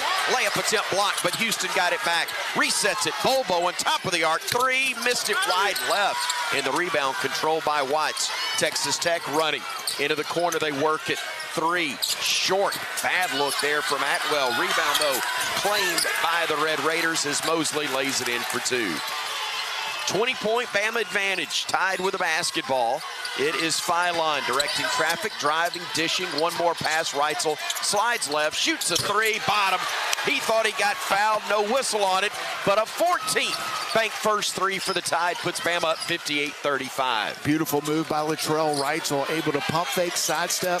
We saw that in the first half, did it again here in the second. Red Raiders work it right at the circle to Watts. Bowen defending him.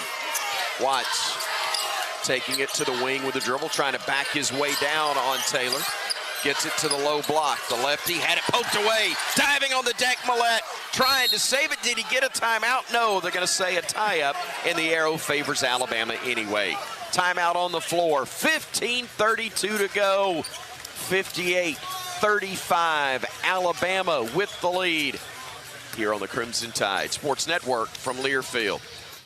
Baumhauer's Victory Grill has always been proud to serve fresh-only ingredients in their recipes. Some of the key ingredients to these recipes are legendary sauces. Baumhauer's is excited to announce that these famous sauces are now available in grocery stores throughout Alabama. So, the next time you shop in your favorite grocery store, ask for Baumhauer's legendary sauces. If they do not carry them, just ask the manager to request them in their store. Baumhauer's is saucing up Alabama with their legendary sauces now in grocery stores.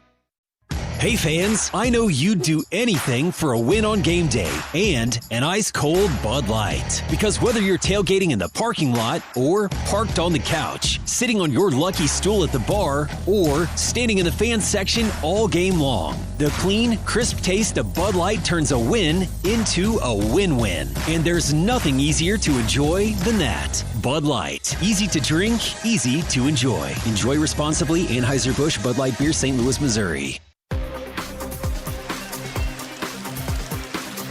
Bama's up 23 over Texas Tech. NCAA tournament second round, actually the round of 17 at this point, as all other action is concluded. 15:32 to go in the ball game. Passionate fans and an ice cold Coca-Cola.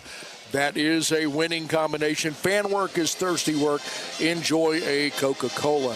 Tom Stipe, Chris Stewart, Brian Pasick. I look up and what do I see? Houston Millett on the floor going for a loose ball. Yeah, he's been unbelievable. He and Latrell Reitzel have been so good defensively in this game, getting offensive rebounds, 4 for the loose ball. And thankfully, they've also gotten hot from 3. Latrell Reitzel has 15, 4 for 7 from deep. Houston Millett, 3 for 5 from the three-point line. Also 4 rebounds for Houston. Latrell Reitzel has 4 as well. But their defense against one of the best three-point shooting teams in the country has been so good. This is a great Texas Tech team from the perimeter, from 3, number 2 in America in offensive efficiency from beyond the arc, and they have not been able to get loose from the three-point line. Their shot quality has not been good at all. It's why they're shooting 18% from 3, 3 for 17 from deep. They've not been able to breathe from the three-point line. That needs to continue the last 15:32 of this game, because this is a Texas Tech team with how well they do shoot it if they're open. You can't let them get going from deep. Alabama's not done that, or not let them get going here throughout this game, and it's a big reason why Bama's in control. Alabama trying to advance to the Sweet 16, where they would face the number 1 seed in the Midwest region. That's the Michigan Wolverines, who had no problems in their round of 32 matchup, advancing to Chicago yesterday. Bama ready to go play there on Friday if they can finish this off, but a lot of work to be done in 15.5 minutes. Yeah, it's not going to be easy. This is a good, well-coached Texas Tech team, but you know, we were sitting by the Iowa radio broadcast crew, and at halftime they were heading out with smiles on their faces after beating Florida. I was asking them about some of the teams that Alabama, if they could win, would play. I said, oh, man, Bama can beat Michigan. I'm like, well, how about we just beat Texas Tech first and then worry about that later? Here's Allen on the near wing as play resumes. 15 on the shot clock as Amari brings it to the timeline. Now goes down the lane, puts it out with the left hand and got it to go. Beautiful move by the freshman Amari Allen. A Green Bay, Wisconsin native gives Bama a 25-point lead again. He is so good when he's in attack mode, going downhill, able to finish up high. Soft touch off the glass. Red Raiders working on the right wing. Watts hands it off to the little guard, Petty. Petty flips it back into the block, backing his way down Mosley against Reitzel. Nearly stolen by Millett, but into the lane, spinning, shooting, and scoring was Horner. Great job by Houston Millett. Just couldn't hold on to it. I think it may have hit him in the face. Yeah. He was in great position. He is struggling to see clearly right now as he got popped right in the nose, I think, on that errant pass. Here now is Allen with the dribble alive. Picks it up, fires it in the corner, Phylon, back to Allen. 8 on the shot clock. Amari rises, gives it off, Phylon at 6, at 5, at 4, at 3, spinning at 2, shooting it at 1, no, and the rebound claimed by Mosley for Texas Tech. LeBaron ended up with a great shot, just not able to convert. 60-37 Bama. Anderson flipping it into the low post. Mosley spun around, lost it out of bounds, but deflected out of bounds by Phylon. And I think Houston Millett needs to check out. He's still struggling to see clearly right now, as his eyes are probably still watering from being hit in the nose with that pass. Yeah, he shot the gap and almost did too good of a job, because instead of catching it in stride with his hands. It hit him right between the eyes and went right back to Texas Tech instead of a steal. Noah Williamson in the ball game along with Jalil Bethia for the Tide. Red Raiders work it inside. They'll get a layup attempt up. It won't go, but a foul's whistled on Latrell Reitzel, and on Latrell, that'll be his third. 15 points, 4 boards, an assist, a steal, but also now 3 fouls on Latrell Reitzel Jr. See if Nate Oates is going to make a change or stay with him right here. Watts is having success here in the second half. He's knocked down a 3. He's gotten loose around the basket. Doesn't have the size at the power forward position from a height standpoint, but does have strength and a little bulk around the basket. He's been effective here in the second half. 6'6", 225. And both free throws good, and the Red Raiders have cut it to 60-39 with 13:48 to play. Bama basketball, Amari Allen with it, elbow extended, skip pass near side Reitzel. Catch and shoot 3 short, but he's fouled, and he'll go to the line to shoot 3 free throws. There's been a couple of those that he's made that he felt like he got fouled. The quick release, the screen by Noah Williamson got him free. The recovery by Anderson, a little too aggressive. Latrell Reitzel got hit on the arm, hit the deck, and line at the line for 3. First one up and good for Latrell. He's got 16 points now, 2 of 3 from the stripe, make it 3 of 4 as he hits a second. He's 4 of 7 from bank first. 3-point range as Bama is 14 of 33 as a squad. Free throw up, free throw good. He hit all of them. And he's going to check out of the game. Nate Oates with a big smile and a fist pump for Latrell as he heads to the bench, replaced by Taylor Bowen. We'll go a little bigger here. In fact, we got Allen, Bowen, and Williamson on the floor. Jalil Bethia and LeBaron Philon Jr., big guards as well. See if we can keep up the defensive intensity as Anderson works against Bowen. Anderson playing off of the screen, goes right. Bama will switch and then switch back. Driving down the lane, Mosley couldn't get the layup to go, but a foul's going to be whistled on the Crimson Tide. Going back to the play of Latrell Reitzel, he's got 18 points. You mentioned his numbers, 5 for 8 overall. The majority of that coming from deep, 4 for 7 from the 3-point line, 4 for 5 from the free throw line. Those offensive numbers outstanding. I think his defense has been better than his offense here tonight against the great 3-point shooters of Texas Tech. He and Houston Millette defensively have been dialed in, setting the tone early in this game. Horner at the stripe, hits the first free throw. He'll have another one upcoming. 13:23 to go. Bama up by 23 here in Tampa. Free throw up and good. He got them both.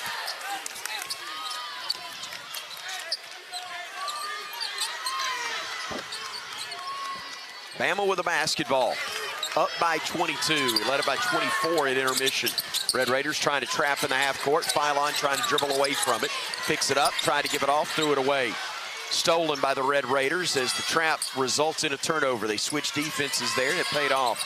Here comes Horner with it, handing it onto the right wing, Anderson. Anderson, a bounce pass underneath. They flip it inside, layup, good for 2 by Bamboye. 20-point game, 63-43. Going downhill is Allen. Amari in the corner to Williamson. Around Bama will work it to Allen again. Amari on the drive, puts it up, wouldn't go. Rebound fought for and controlled by the Red Raiders. Bama trying to run and get back. Picking it up, Watts throws a bounce pass underneath. They work it back out, a deep 3. Anderson off the mark, rebounded by Bethia, and Bama will run. Jalil in transition, taking it down the lane, puts up the wild shot with the left hand, no good. He was trying to avoid contact that would have resulted in a charge. Here now, downhill, Anderson lays it up, blocked and taken away by Taylor Bowen. Ahead to Philon, hesitates, fakes a pass, shoots it, misses it, and the rebound controlled by the Red Raiders, and they're going to get a run out to the rim. And they missed the layup, but Petty is there to put it back in for 2. 18-point lead with under 12 minutes to go. Philon on the drive, got bumped. They'll call the foul on the floor and not give him the continuation. But it will be 2 shots for LeBaron. No, it's going to be a 1-and-1. I'm sorry. When we come back, LeBaron Philon Jr. trying to help Alabama get to the finish line in this one. A ways to go, though. 11:55 to play. 63-45. Bama, the 18-point lead over Texas Tech when we return on the Crimson Tide Sports Network from Learfield. The Alabama Insider Podcast is the official podcast of Crimson Tide Athletics. Catch full episodes of Hey Coach and the Kalen DeBoer Show, Crimson Tide Rewind, Crimson Tide Today Daily Reports, plus full interviews from Crimson Drive driven by NASCAR. Download and subscribe to the Alabama Insider Podcast on Spotify, Apple Music, Amazon Music, and all podcast platforms. Roll Tide with the Alabama Insider Podcast. Don't let pests invade your home this season. Give them the full court press by calling Cook's Pest Control. The experts at Cook's deliver a full lineup of pest control, from termites to mosquitoes, all year long. Trust the South's most trusted name in pest control for over 90 years to protect your home court. Make the winning play and call Cook's today. Looky, looky, looky, here comes Cookie Cook's Pest Control.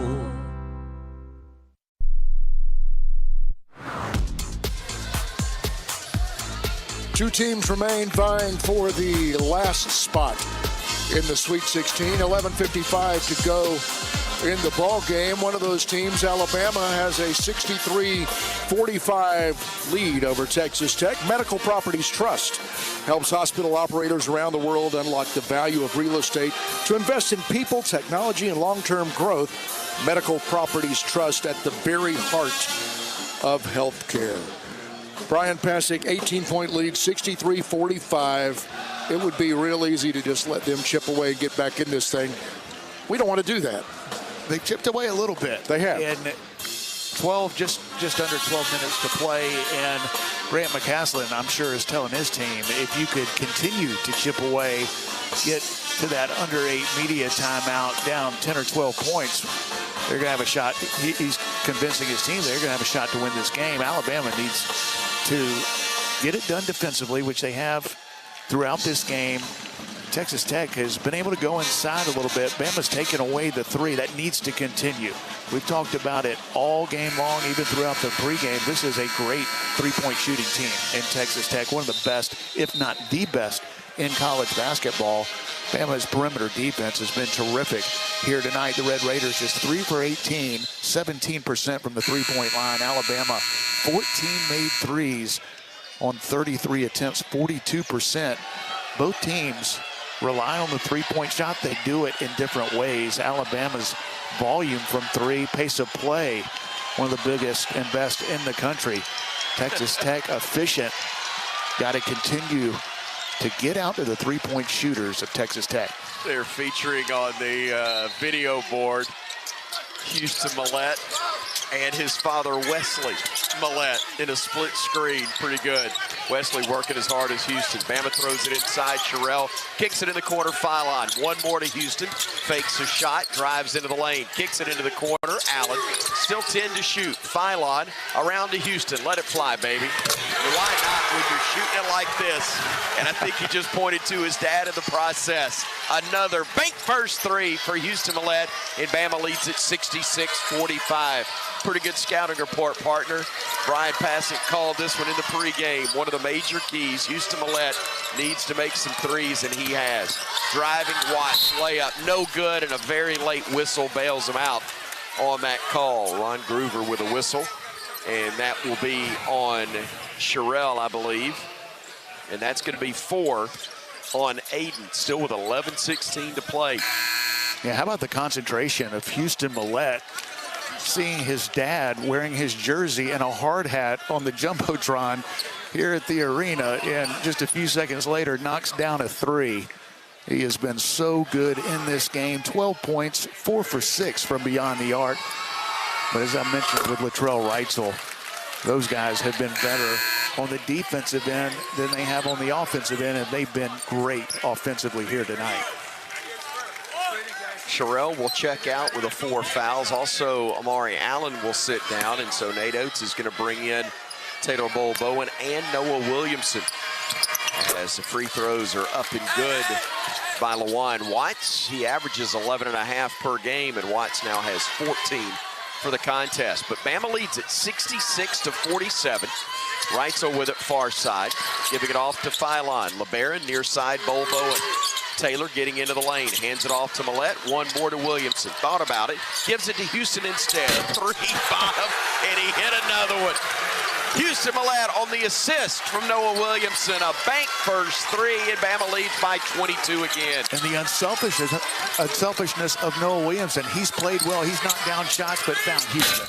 A missed 3 and a rebounding foul is called on Texas Tech. Over the back of Latrell Reitzel, I believe, who was on the box out for the Crimson Tide there. Alabama's been so good rebounding the ball in this game. Out-rebounding the Red Raiders 36-25. Great job by all 5 guys blocking out. Thought Alabama's defense and rebounding in the early going when they weren't making shots was a difference. Bama got up double digits just on effort. Wasn't shooting the ball well, but great defense and great toughness.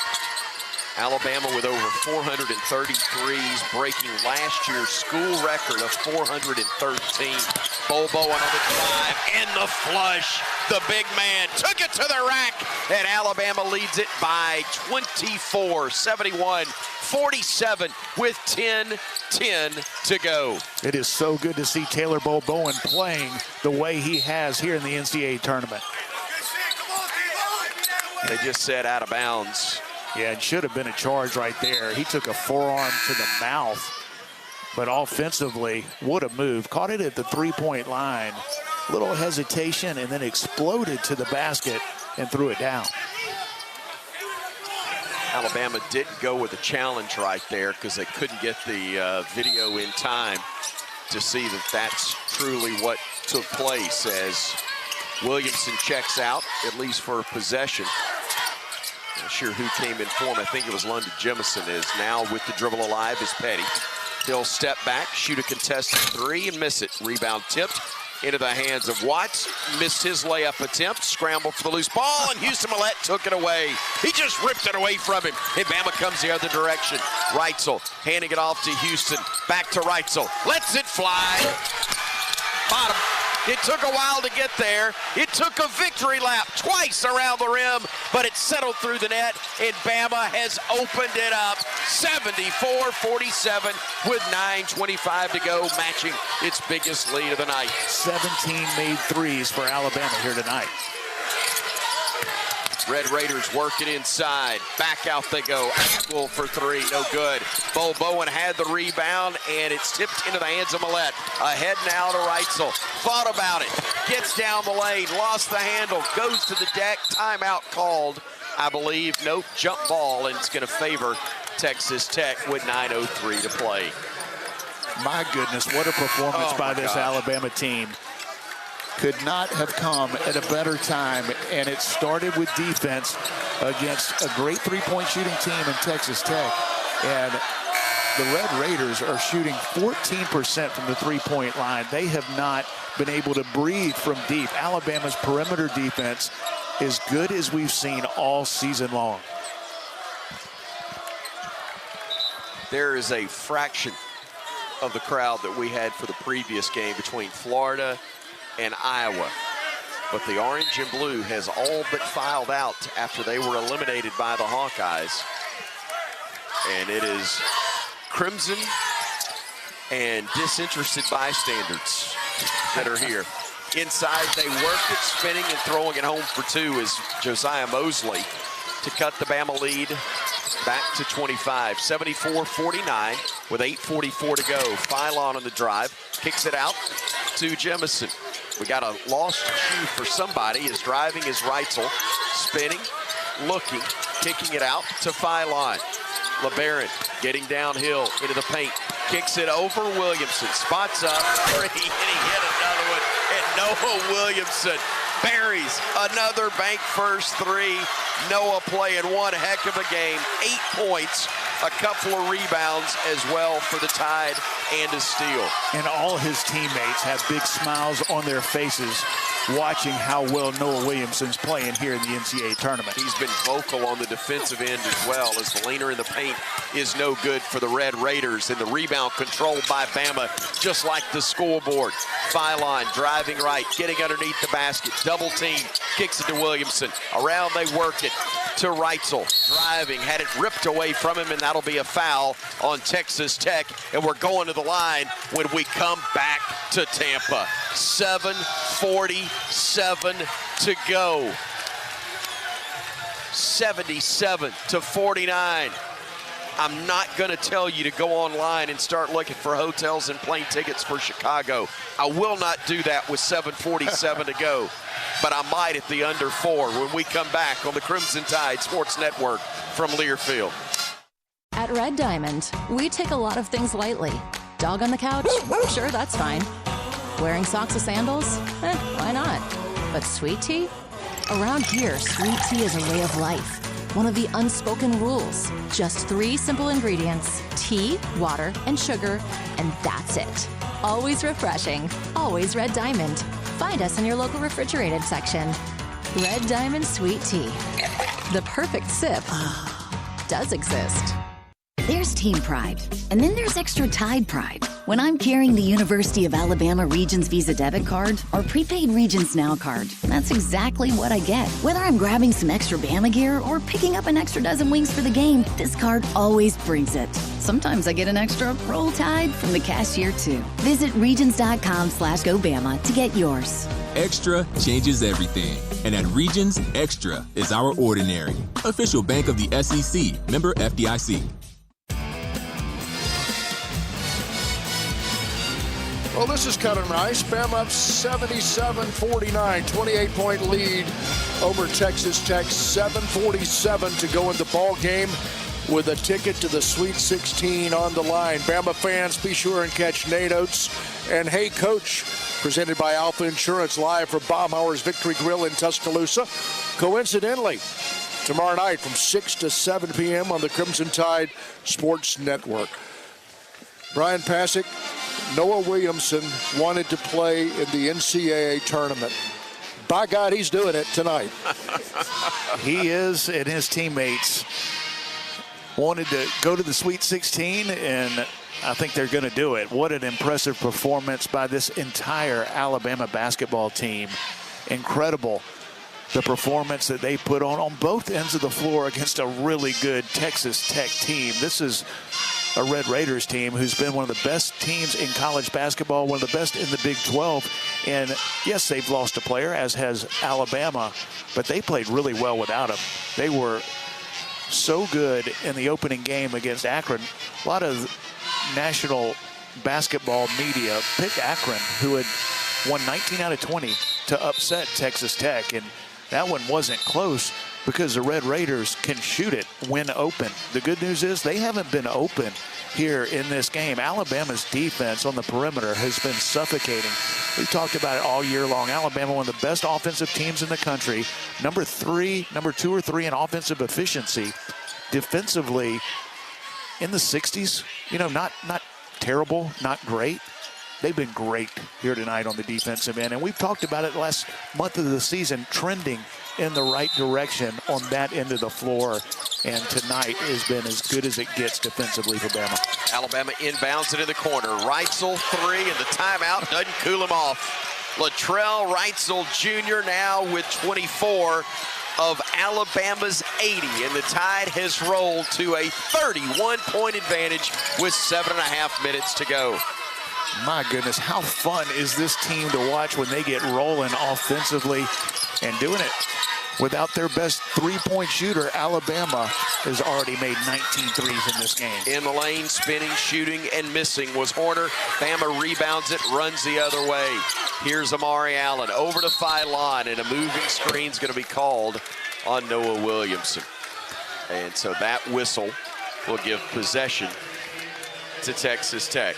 You know, this isn't the first time this season Latrell Reitzel's knocked down 7 threes in a game. He's done it multiple times over the course of his career, but to do it in a game that sends your team to the Sweet 16, so impressive by a senior who does not want to play his last college game. Williamson with a steal, gives it off to Jemison.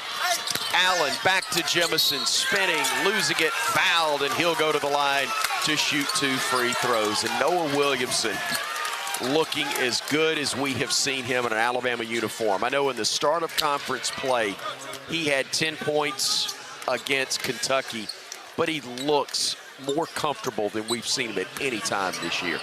He has been so good in both games, and he's had his moments late in the season. Obviously not the year that he would want. The former Patriot League Player of the Year has struggled this season. He's had his moments, but there's been more of those moments going into the postseason, and he played one of his best games against Hofstra, but this is the best by far Noah Williamson has looked in an Alabama uniform on both ends. Rebounded the missed free throw by Jemison, did Noah Williamson, but unfortunately, he just threw it away, and in the process, Latrell Wrightsell, who really didn't do anything but get caught up in the traffic, is going to be called for his 4th foul, and he'll have to leave the floor. Noah's going to exit as well. Yes, and Houston Millette's going to go give him a pat on the backside before he checks in for him. Love it. The senior leadership on this team, Houston Millette, Latrell Wrightsell, so happy for their teammates and the success they're having because they know the importance of Noah Williamson and guys like him and Taylor Bowen, who have not contributed the way they would want as of late, because Taylor Bowen because of injury, but he's getting healthy, playing well. Noah Williamson playing by far the best he has in an Alabama uniform. Couldn't come at a better time. We know the depth that Alabama has in the backcourt. We haven't had it in the front court, but starting to see it here in the NCAA tournament. Atwell hits the first free throw for Texas Tech and the second. Atwell came in averaging 13.5 points per game. Those 2 free throws give him just 7 for the contest. Bama leading it 81-51, a 30-point Crimson Tide advantage. Philon on the drive, spinning, stopping halfway down the lane, out to Millette. 10 to shoot as he will give it off to Philon. Pump fake, hangs in the air, shot wouldn't go, but he got fouled, and he'll go to the line to shoot 2. LeBaron Philon Jr., only 7 points, but 6 rebounds, 11 assists in 32 minutes. Had 29 in the opener against Hofstra, and if you would have told me that LeBaron at this point would have 7, now 8 points after the made free throw on 2 for 11 field goal shooting in a must-win 4-5 game to go to the Sweet 16, I don't think I would have predicted up 30-plus at this point. But his teammates and him on the defensive end, Alabama has given us the best defensive performance of the year here in the round of 32. Red Raiders with the basketball after Philon's free throws make it 83-51. Yes, a 32-point Alabama advantage here in the round of 32. Watts in the lane, trying to muscle his way up, got it to go. The left-hander has battled, but he has not had a lot of company. He is one of only 2 players in double figures. He has 16. Philon over to Bowen. Taylor hands it back to Philon with 5:52 to go. 15 on the shot clock. Philon spinning, getting downhill, hesitates into the lane, and then back out to Allen. 8 to shoot. Amari on the drive, lays it up and in for 2. He just out-physicaled Anderson, got to the rim, laid it up over him, and Alabama leads it by 32 again. 3 on the wing, good. And I love how much that made 3 by Texas Tech upset Amari Allen. Felt like he didn't do a good job fighting over the screen. Got a decent contest, but one of the better looks for the Red Raiders here tonight. Yep, they cut it to 29 with that one. Amari answering back, missed the layup. Rebound saved by Millette, and he got the timeout. He was due for one of those. He hadn't had one yet. He is so good, we needed the media timeout anyway. 5:09 to go when we return. Bama 85, Texas Tech 56 here on the Crimson Tide Sports Network from Learfield. Hey Bama fans, each Tuesday and Thursday at 2 p.m. Central, join us live for Crimson Drive, driven by NASCAR. This live streaming talk show features the latest on Alabama athletics with exclusive conversations with Tide student athletes, coaches, and media members giving their perspective on the Crimson Tide. You can watch on YouTube, Facebook, and X, with all conversations archived as well on the Alabama Insider podcast. Roll Tide with Crimson Drive, driven by NASCAR. The Alabama Education Association is the member-driven voice of Alabama's education employees. AEA members are teachers, education support professionals, administrators, professors, future teachers, and education retirees. Joining the Alabama Education Association has never been easier.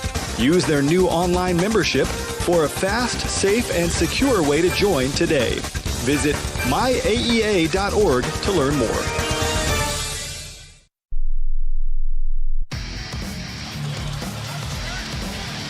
Anybody have 29 in the office pool? It's Bama 55, Texas Tech 85-56, 5:09 to go in the ball game.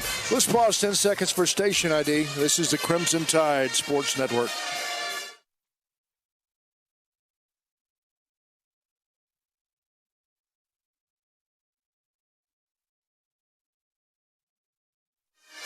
Best move of the game was presented by Old Dominion Freight Line. Old Dominion Freight Line works hard to be the best in the game and is proud to support those striving to be the best in theirs. We usually at Brian Pasick pick that. You should have a few things to choose from, BP. Yeah, Alabama terrific in this game, but the ball movement by this Bama team throughout this game, finding open teammates, making the extra pass. Alabama 19 for 38 from the three-point line and finding open teammates. We've seen Bama with 23 assists led by LeBaron Philon. Only 2 for 11 from the field, 9 points, but 11 assists to lead the way for Alabama. Can do it so many different ways offensively. If you need 30, he can go get you 30. If he wants to set up open teammates, he can do that. And he's done that, and his teammates have. Offensively unselfish, and Latrell Reitzel Jr. leading the way. 24 points, 6 for 9 from deep. He's been terrific, as have several of his teammates. We're going to have some time a little later to talk about historically what this win's going to mean. Nate Oates putting Alabama back in a Sweet 16. So get your thoughts ready, gentlemen, on that, because Brian, you played for Wimp Sanderson and David Hobbs, an incredible time in Alabama basketball history, but we are living the good old days as Allen gets the inbounds pass, drives it to the rim, and lays it in for 2. 87-56, Bama leading again by 31 with 5 minutes to go. Red Raiders go to Anderson, now into the low post. Watts rolls his way in, missed it, rebound tipped, and into the hands of Bull Bowen, and Alabama's going to bring it ahead. No let up. Allen on the drive, lays it up and in, and he got fouled. He showed it to Watts and then put it off the glass and through the net for 2 more. Yeah, and the great news is Alabama's getting this version of Amari Allen going to Chicago next week for the Sweet 16. You're getting a healthy Taylor Bull Bowen. Latrell Reitzel, who had been playing his best basketball of his career late in the season. Another great game. Houston Millette, who gives you everything you want defensively. Effort, toughness, high IQ, knocking down shots. A huge game for those guys. But the front court depth may be the most important thing, especially looking ahead to Chicago on Friday night against #1 seed Michigan. Alabama playing its best and having guys step up that you needed to. We'll try to bottle this and take it with us. Anderson working top of the arc. Millette defending him as if we're down 2 and need the ball. Anderson flips it over onto the right wing to Henderson. Jazz Henderson feeding it back over to Petty. Petty driving down the lane, and a foul's going to be called on LeBaron Philon. I didn't see this coming. I didn't either. I thought this was going to come down to the last few possessions. No Might question. be a one of those dramatic last-second shot or last possession type games. This is a really good Texas Tech team that Alabama has throttled here in the second round of the NCAA tournament. They've been playing great. Shot 70% in the second half against a good Akron team. They've shot it so well all season long, but Alabama has taken it to them on both ends of the floor. Yes, Bama shot it incredibly well from the three-point line. 19 made threes, but was up 10 when shots weren't falling because of how well they were guarding this Texas Tech team. Petty hits a pair of free throws for the Red Raiders, cutting the Bama lead to 90-58. Tide works it to Philon and then back to Allen on the deflection. Amari swinging it right side, Bowen driving baseline cutoff, gives it back to Amari. 10 to shoot. Allen still with it at 9, at 8. Drives in, leaner off the glass, no. Rebounds his own miss. Spins, kicks it out, Philon. Spots up, 3, no good. Rebound claimed by the Red Raiders. Texas Tech getting it front court. They work it around the horn, left side to Horner. Goes down the lane, floater is up, no good. Millette snatches the rebound away for the Crimson Tide. That's his 8th board to go with 15 points. He's been so good this year, but this has been his best game on both ends.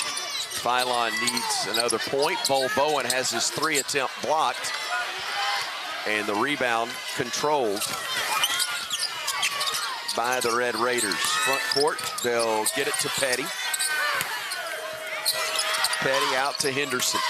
Driving down the lane, runner off the glass, too strong, and the rebound knocked out of bounds, they say, by the Crimson Tide. They'll review it, I'm sure, during the media timeout. It's our last one, and I feel really good about my kind of town. Don't say Chicago is 90-58 Bama, 3:07 to go. Just a few minutes away from getting ready to book it for the Windy City here on the Crimson Tide Sports Network from Learfield. Don't let pests invade your home this season. Give them the full court press by calling Cook's Pest Control. The experts at Cook's deliver a full lineup of pest control, from termites to mosquitoes, all year long. Trust the South's most trusted name in pest control for over 90 years to protect your home court. Make the winning play and call Cook's today. Looky, looky, looky, here comes Cookie, Cook's Pest Control. Baumhauer's Victory Grill has always been proud to serve fresh-only ingredients in their recipes. Some of the key ingredients to these recipes are legendary sauces. Baumhauer's is excited to announce that these famous sauces are now available in grocery stores throughout Alabama. So, the next time you shop in your favorite grocery store, ask for Baumhauer's legendary sauces. If they do not carry them, just ask the manager to request them in their store. Baumhauer's is saucing up Alabama with their legendary sauces now in grocery stores.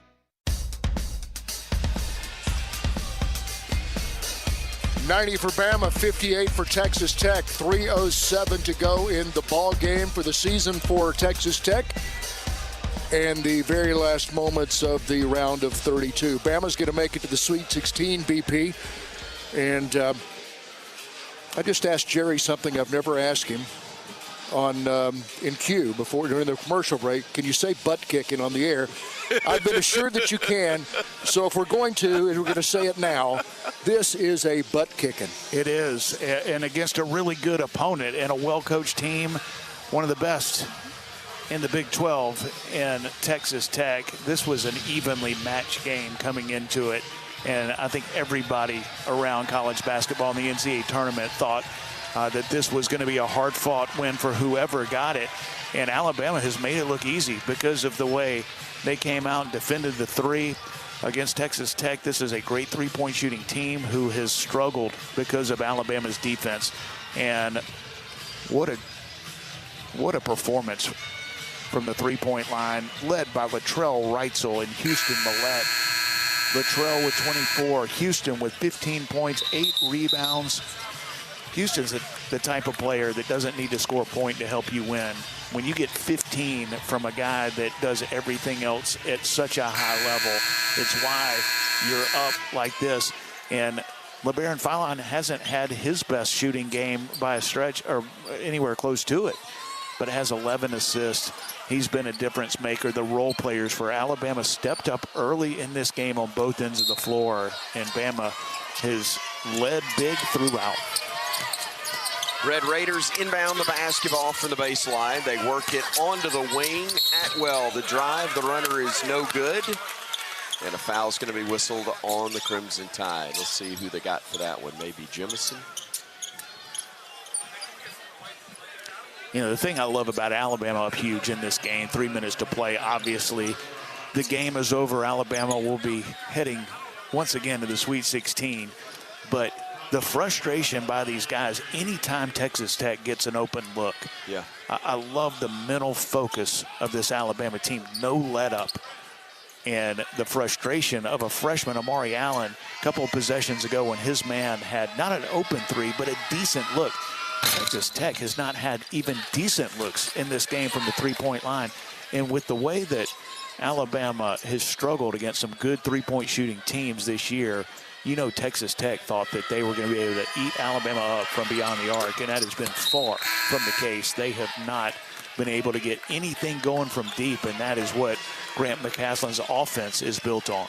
Atwell checking out for the last time after hitting the free throws, and in to replace him, Nolan Groves for Texas Tech, as Amari Allen will walk it up for Alabama, brings it to the right side, tried to fire a pass to Williamson, but it was batted away and stolen. Nate Oates wants his team to finish clean.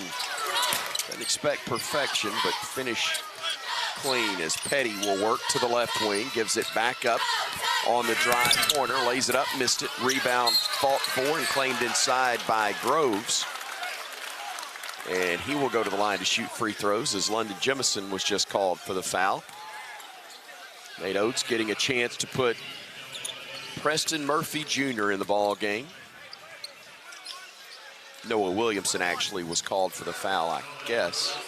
1-5 rather than 6, although it's tough to tell these days with the multiple numbers and everything. And just announced that Alabama and Michigan will tip at 6:35 Central Time on Friday night from the United Center in Chicago, Illinois. Very nice. The site of one of Alabama's best wins this year. A road game against Illinois, sold out United Center. Alabama played a team in Illinois that ended up being a 3 seed. Hopefully they can duplicate that performance on Friday. Graves makes 1 of 2 as Bama works it to Murphy. Tried to throw a lob to Jemison underneath. He caught it. Reverse layup, no. Tip follow, no. And the rebound is controlled by the Red Raiders. Still 90-61 Bama, 29-point lead with 2:10 to play. Driving in and getting fouled was Anderson. And I think it's going to be on the Crimson Tide's Jalil Bethia, his first foul. And look, Christian Anderson is a first-round NBA draft pick who's 2 for 11 in this game, 1 for 7 from 3. And this game was built as two guys that are two of the best in the backcourt in college basketball, with LeBaron Philon and Christian Anderson. And Anderson has gotten nothing done against this Alabama defense. After that made free throw, just 6 points. Again, Alabama's perimeter defense so good in this game. So good indeed. Jacob Martin's going to get into the ball game for the Crimson Tide, and checking out is Amari Allen. And great to see an opportunity for that young man, the walk-on again. Getting some minutes here, the NCAA tournament. 2:05 to go. Bama up 90-63 over Texas Tech. Williamson with the basketball, hands it off to Murphy. Preston on the drive, gets underneath the basket. Flips it to Bethia on the wing. Jalil surveying the floor, waiting on a screen, gets it from Martin. Bethia rises, fires, and misses the 3, and Alabama has missed 5 straight field goals. No points in the last 3+ minutes, and still lead it by 27. Didn't see that coming.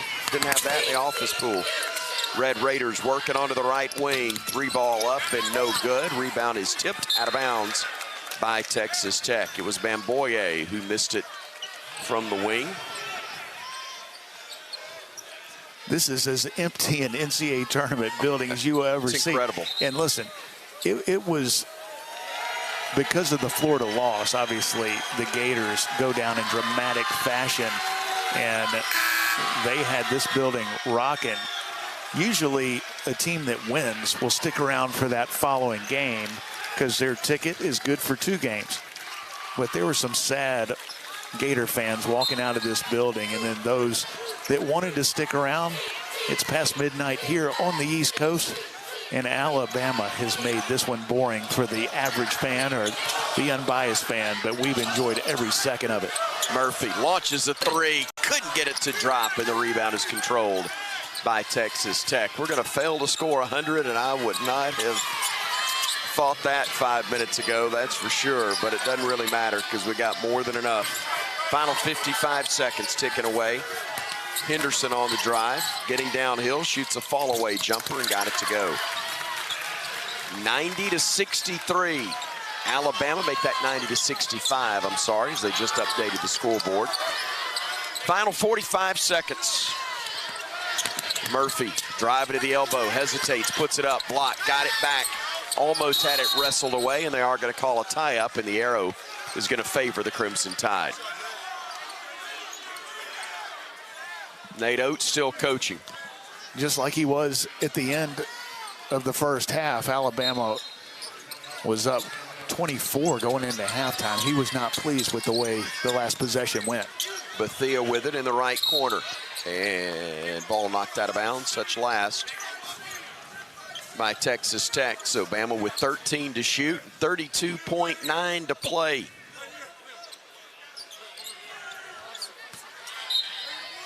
Inbounding it from the baseline will be Murphy.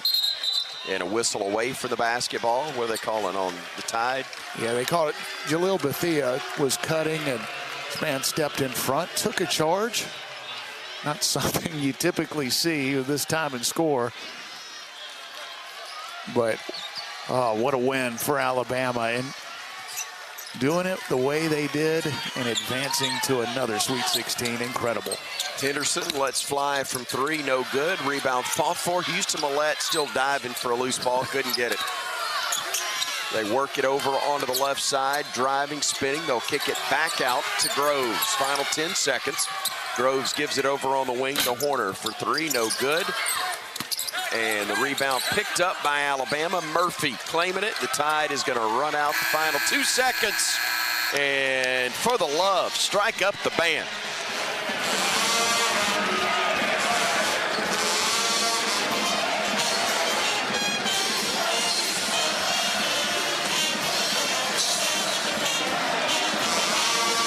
Fourth straight year that Alabama advances to the Sweet 16 as Nate Oates' Alabama Crimson Tide gets a 90-65 victory over Texas Tech.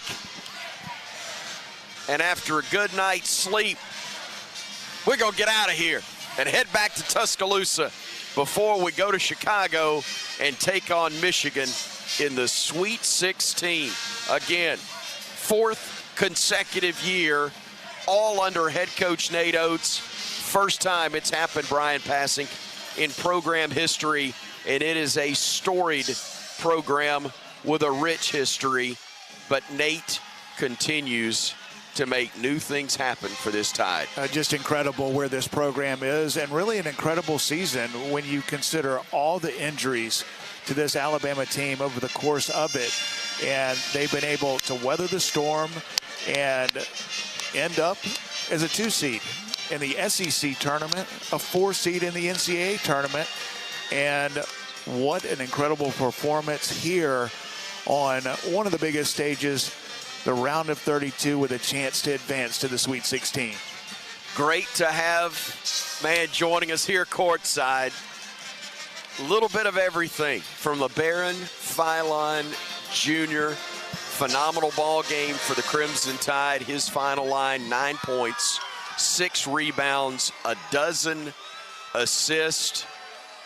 And LeBaron, congratulations. Great effort, great win.